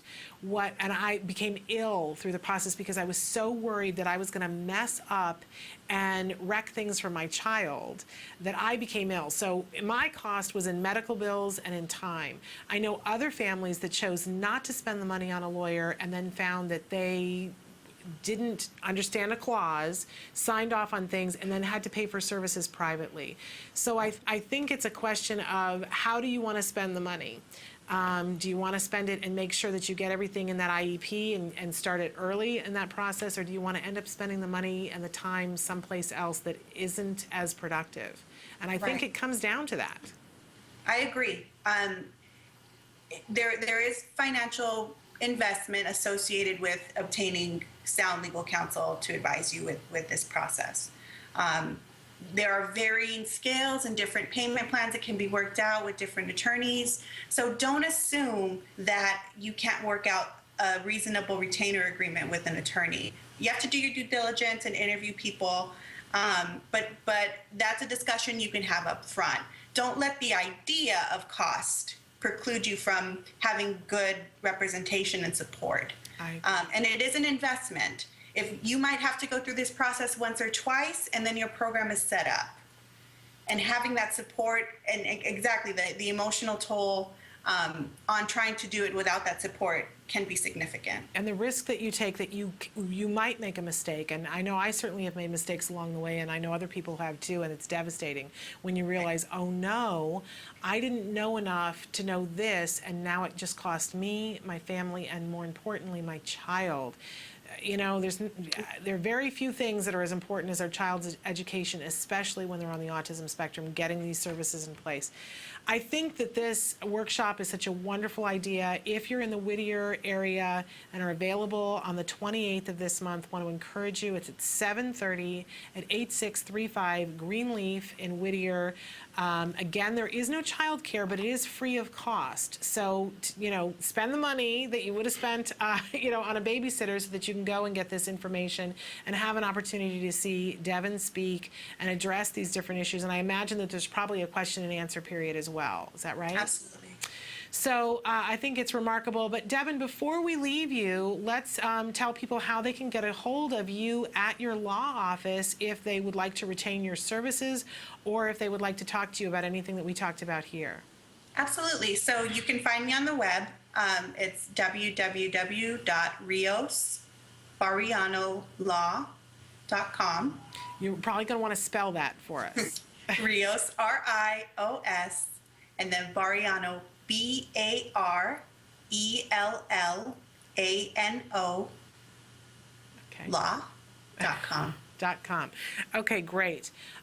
Thank you so much for being with us. I have a great sense that you look so nice and you look so polite, and I have a feeling that works only to your advantage when dealing, because you probably come in and everybody thinks, oh, this is going to be so nice, and I have a feeling that you are a hardened shark at heart working for our kids. So absolutely. It's the sneak attack. You come in and look sure is. like, what could this very nice lady do? And I imagine that you get it done. I see that you are smart in that way. So if you're looking for legal services in Southern California, you know now how to get a hold of Devon at her law offices. Thank you so much. We look forward to hearing about this event, and we hope that a lot of people come. This is a great way, by the way, whenever you have an opportunity to talk with someone, this is free. Get as much work as you can get done about what you need to do before you make the appointment in which you're paying for, so that you make the most of those dollars. Absolutely. I'm a thrifty mama. So, Devon, thank you so much for being with us. Thank you. All right, take care. Take care. Bye-bye. We're going to go now to a break, and we'll be back to talk about setting priorities. And a little bit later on, we're going to talk about things you can be doing right now to get prepped for the IEP season, which will soon be upon us. Stick with us.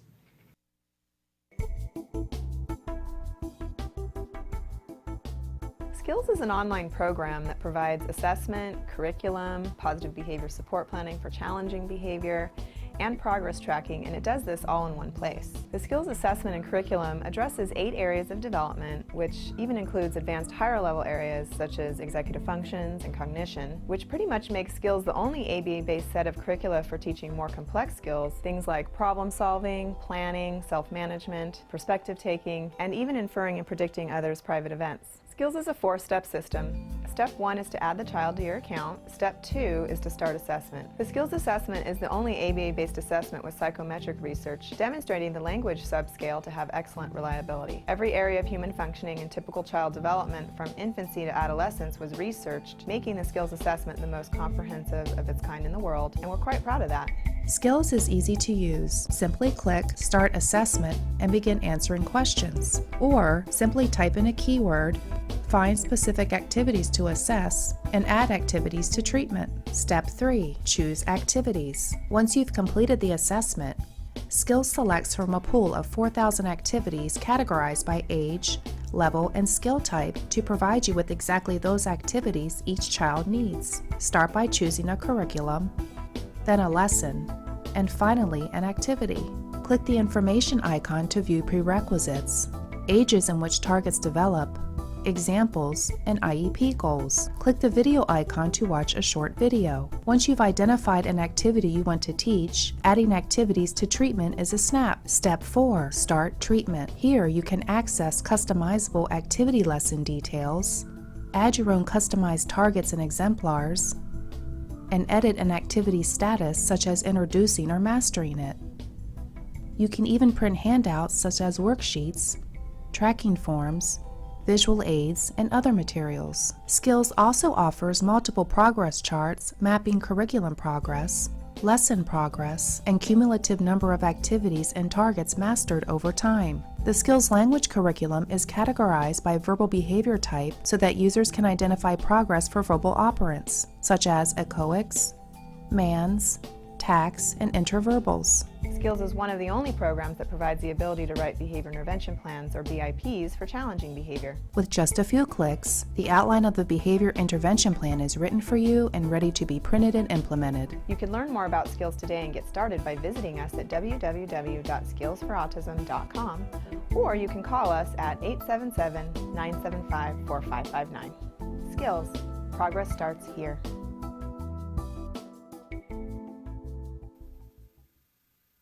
Welcome back to Autism Live. We promised you at the start of the show today that we were going to talk a little bit about setting priorities. It's a great time of year to talk about this because it's really important to evaluate every once in a while where you are. We know if we're using good executive function skills that you have to know where you are, where you're going. And within that, you have to set a priority of what needs to have the most attention.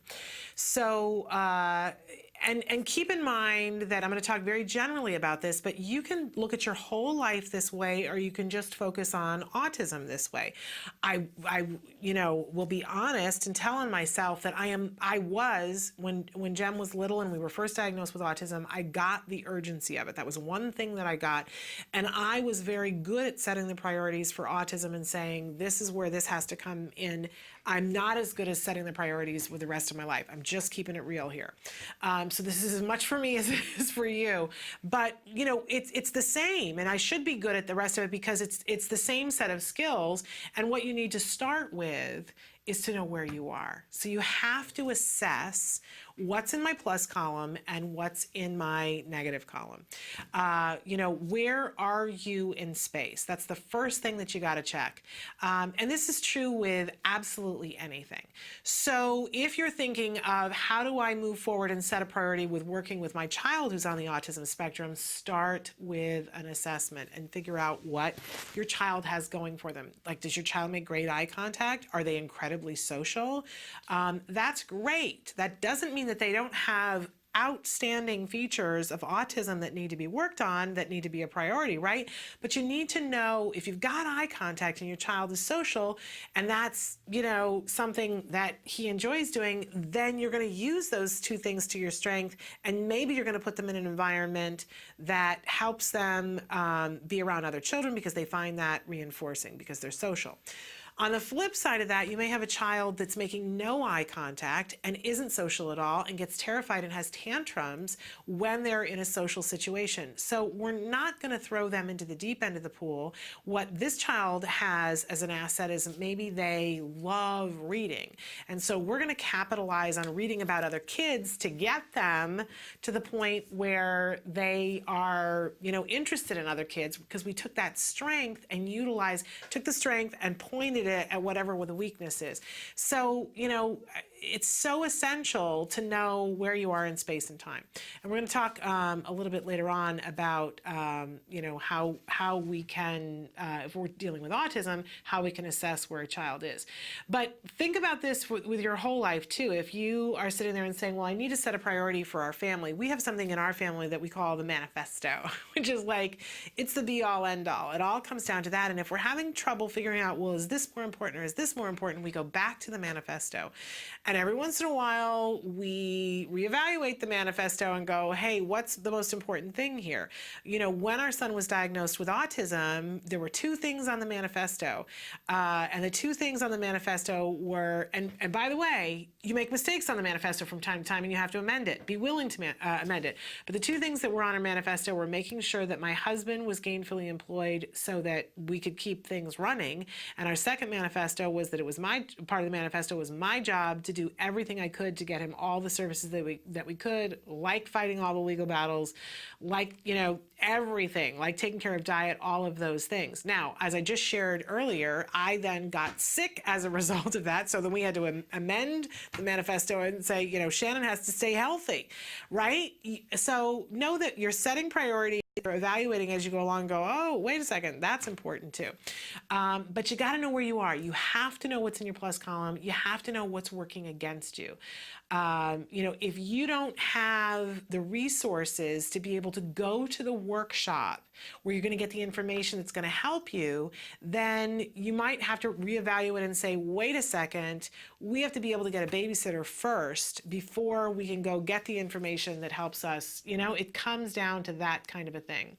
So then I move on to, once you've assessed, okay, here's what's in our plus column, here's what's working against us. And of course, you know, if you're like me, you feel like, I got to do this right now, right? This is what's in my negative column. I got to go out and do something. I got to throw some sort of action at it. But before we do that, I think it's a really good thing. I love the serenity prayer, right?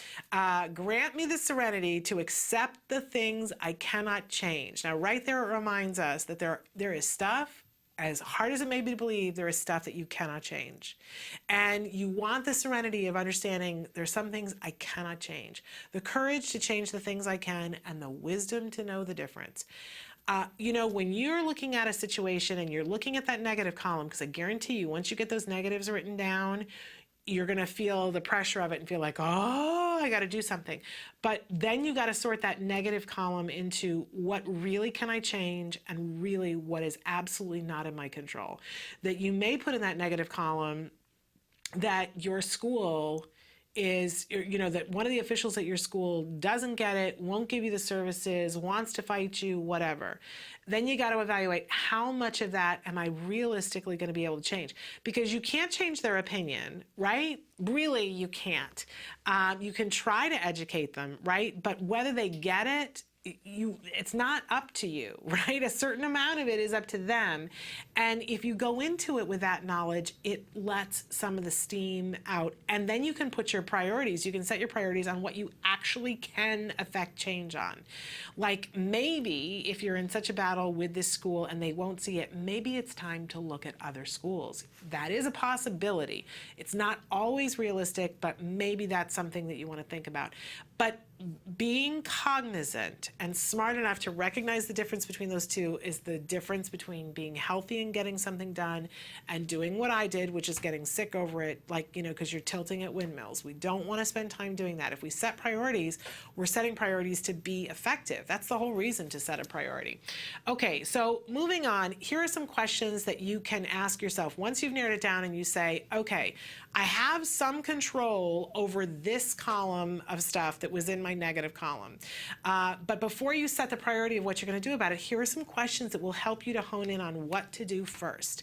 Ask yourself, what are the prerequisites for this? Now, if you say to yourself, okay, you know, my biggest problem in my minus column is that you know, I don't have any money. Let's say that it's that, and it's affecting your ability to be able to get services for your child. It's affecting whether you can eat healthily.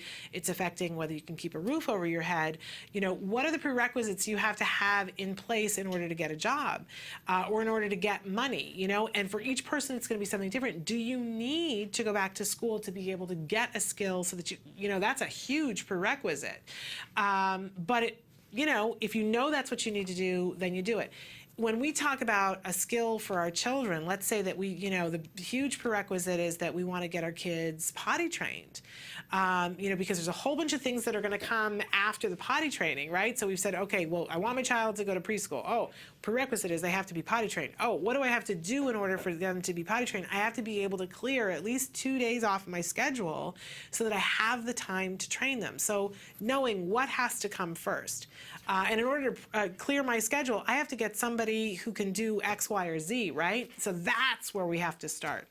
The thing that you're thinking about changing and about putting a priority is it's something that has a long-term benefit.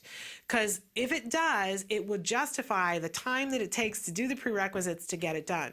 A lot of times, we'll think, oh, that's got a long-term benefit, but it takes me 4 days to set it up. One of the things that I did last week is that we need an intern. We need an intern so badly. And I haven't been prioritizing getting an intern because it required such a startup time thing that I just couldn't justify the time, and it was the wrong time of year to get an intern. This is the right time of year to get an intern because college students are coming back. So I set my priorities and said, I'm going to give it this amount of time, even though there's other things that seem more pressing. This has a long-term benefit for all of us if we get an intern. So I prioritize it. Okay, when we're looking at the different things that we have to do, and when we look at the list, what will give us hope, what will give us motivation? Because sometimes if you jumpstart something, like I'd like to have 4 interns, but getting 1 intern is the priority right now. But I know that once I get 1 intern back, we haven't had an intern for like 6 months now, it's been terrible. I will be motivated then to go seek other interns, right? Same thing with our kids and learning skills. If we prioritize and say, well, I want to work on this, but the prerequisite for this is eye contact, and that has a long-term benefit, so I'm going to prioritize that. And you say, I'm going to spend this amount of time every day because I know if I can get my child to make more eye contact more often, that will give me hope, it will give me motivation. Now we're talking. This is a good priority. Then you ask yourself, what's urgent? There are some things, I love the Stephen Covey 4 quadrants, the idea that some things are urgent and not important, but what's urgent and important, right? And if there's a way that we can get into quadrant 2, spend some time in Stephen Covey if you don't know what I'm talking about, but working on things that are important but not urgent so that we get to things before they're urgent, man, that's a good place to be in. But when you have a child on the autism spectrum, your urgent column is always going to be there. Our dream is to get into quadrant 2 to be an important but not urgent, but we can't be there when we're starting out with autism. So ask yourself, what is urgent? For me, it was urgent. If we're going to have an intern this semester, I had to do the front work on it the other day. Otherwise, I'm going to miss the window. Same thing with you with autism. If you don't get ABA started by a certain time, you're going to have missed an opportunity to perhaps get further than you might get. So it becomes urgent that you get on that waiting list, that you fill out that paper to get that grant, even though it's not going to have a benefit for you right now. Now, on the flip side of it, is there something little that if you're looking at only long-term goals, that's going to affect your motivation? Is there something that you can do right now, today, that makes a quick difference that you feel like, okay, I did something? And that's part and parcel of, taking it and sectioning it down into smaller things. Maybe it's just one phone call that you need to make today that gives you a quick result, so that you know that you're making some amount of progress. Prioritize that. And what are you in the mood to tackle? Sometimes, I will say, oh, today it's urgent. I need to clean my garage. But if I'm not in the mood to do it, it's going to take me twice as long to do it. You have to weigh that and how you set the priorities. But once you've done all these questions, when all of that is done, in the end, here is my advice for all of us about setting priorities. Go with your gut. Sometimes the thing that you decide to do flies in the face of everything that we just talked about, but it's the right thing to do, and usually your gut will tell you what the right thing to do is. Know that no matter what you choose to prioritize, you can always change your mind. If you see that you get down the road and you go, wait a second, we did the manifesto, it's not working out, I don't feel right, you should feel better if you should feel like you're in the groove if you set the priorities right and you're making an amount of progress that's meaningful meaningful to you. And if that's not happening, it's okay to change your mind and say, well, what did I spend the time on and why? And usually what you find is, oh, because that's more important to me. And it's more important to my gut. And that's valid. Don't give up too soon, though. If you see that, it's hard, recognize the difference between when something is hard and not working. And that, my friends, is difficult. But it's going to be hard to make progress, but it shouldn't feel horrible. Be kind to yourself. Make sure that you're reinforcing yourself as you're setting your priorities and getting them done, and let go of what others think. Remember that other people's opinion of you is none of your business. Other people's opinions of your parenting or your finances or how you dress or who you love, that's their problem, not yours, right? And when you set priorities about how you're going to live, people are gonna have problems because they may not be your priority. And that's not gonna feel good for them. And think loving thoughts to them and let it go, because if you've set your priorities and if you've done the criteria and you're doing the right thing, you will make progress. You will see amazing things happen and it will feel good. It's not going to please everybody, but that's okay. You have to please yourself. That's what setting priorities is all about. All right, we're going to take a break. We're going to come back really quickly and talk about our IEP tips. We've got a couple of them for getting started now, so don't go away. Stick with us. Hi, it's Lisa Ackerman, Talk of Facts, Autism Journey questions and answers that help you get down the path in your autism journey faster, easier, like the Superman that you need to be or Supergirl. But on a serious note, one of the most common questions that I get is, what do I do when my child is a non-responder to therapeutics and medical intervention? If you have a child that's a non-responder, know this, and if you've been on the journey for a long time, there's been more research in treatments for autism since 2005 than all previous years combined.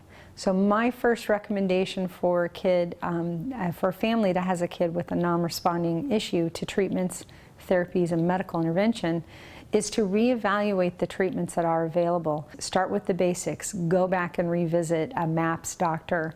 Get all of that baseline testing, or a good neuropsych if you need to look at the therapeutics. Start with the baseline.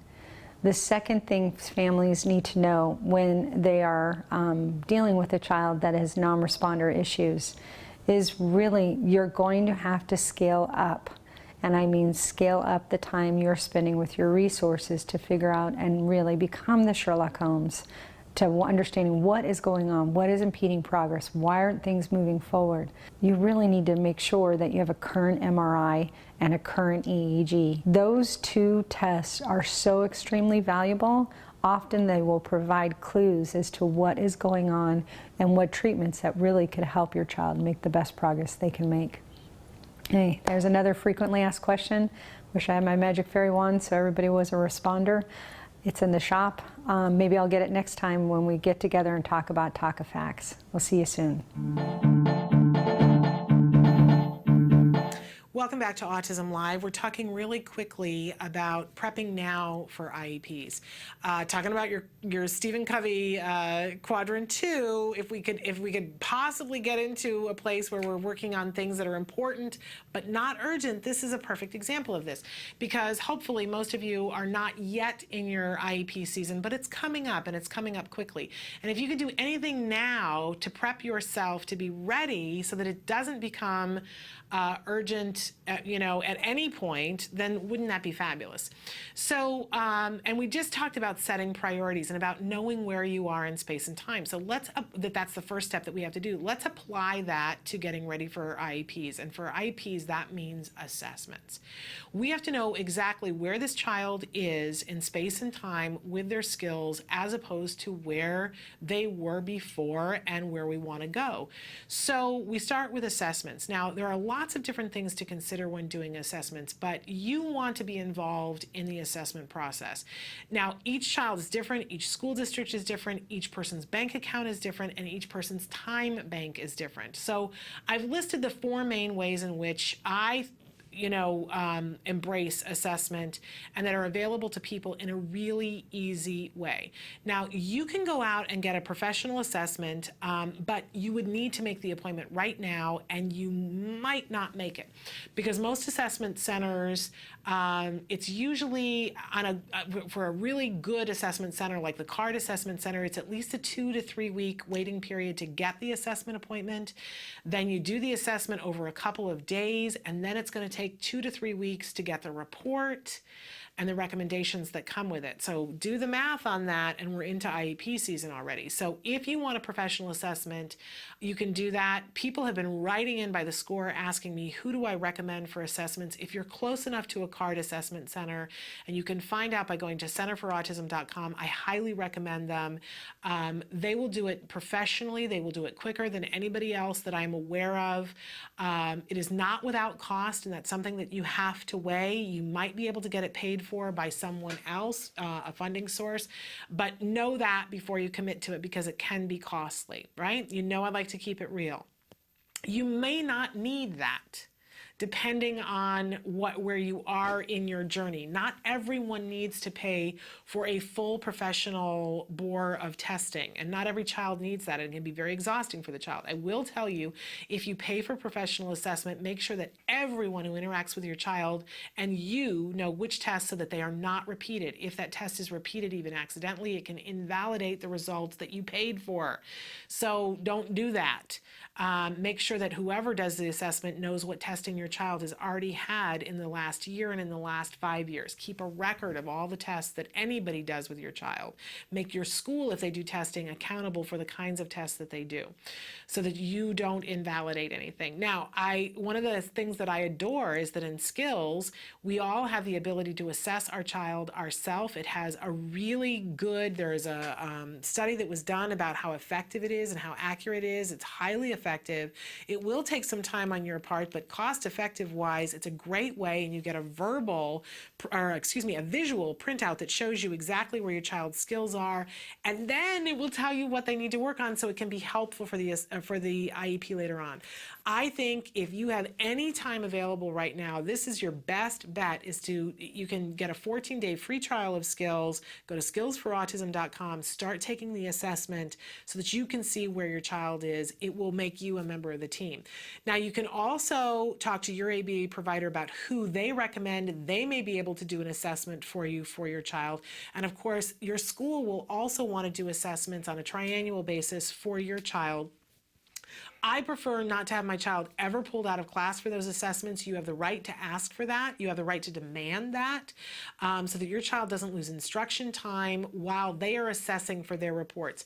Remember that your school is going to assess and that they might be brilliant at it. They might take a look at things. They might have their allegiance to the school. It is worthwhile for you to have an assessment that is private if you have a school that's contentious. Okay, once you've done all the assessments, then it's time. I'm rushing through this a little bit because we're almost out of time, but it's essential for you, just like we talked about in setting priorities, know where do you want to go? What's your dream for your child? Now, it's okay to dream about what you want your child to do. Don't let anybody take that away from you. But once you dream, you've got to get to a point where you start to prioritize and say, well, I want to get here. What's the most important thing on this list? Because you may not be able to do everything on the list, and you've got to be realistic about the services that the school is going to be able to provide and that they'll be able to provide in a really good way. Consider what is appropriate. I say to people, don't go in and ask for the sun, the moon, and the stars. You're not promised that legally. You're not promised the best thing. You're promised what's appropriate. And if we stick to what's appropriate and ask for what's appropriate, we will be more effective in our IEP meetings. I think that that's important. And then you want to start working on a backward timeline. If by the end of next year, you want your child to, be able to engage in conversation with their peers, then so we know on June 1st of 2016, that's where we want to be. I know, that's really what we're talking about. Where do we want want our children to be on June 1st of 2016. Well, in order to get there, then we have to know where do they have to be in May of 2016 and work the timeline backwards for what needs to be happening. Skills can help you to do that. It kind of does it all for you. And we'll have another show where we talk about using skills for an IEP. But it's not the only way that you can do it. It's just my favorite way of doing that. But start to get yourself organized. Think about assessment. Think about how you're going to do it and what way to put your best foot forward. And that is knowing where your child is in this space and time and where you want to get them to. Absolutely works. I do want to mention we've only got like 1 minute left, but somebody wrote in and said, answering the question today, is pragmatic speech offered at your school? It is, though the special education teacher is one who fights for speech. It is, and if one fights for a speech pathologist, but I think the evaluation process is very limited for social thinking and a focus of specific skills needed is a shot in the dark. That what they want is a highly qualified SLP who has a great understanding of social thinking and zones of regulation and uses ABA techniques for the school to understand what they really need to get done, and they've not been great in following through. I want to encourage this parent, check out in skills, do the assessment in the social language part of skills. It will tell you what lessons and then just hand them the IEP benchmarks. You don't have to get someone to do it. It will give it all to you. And then write to me and let me know if you need help figuring that out, because I know just how to do that.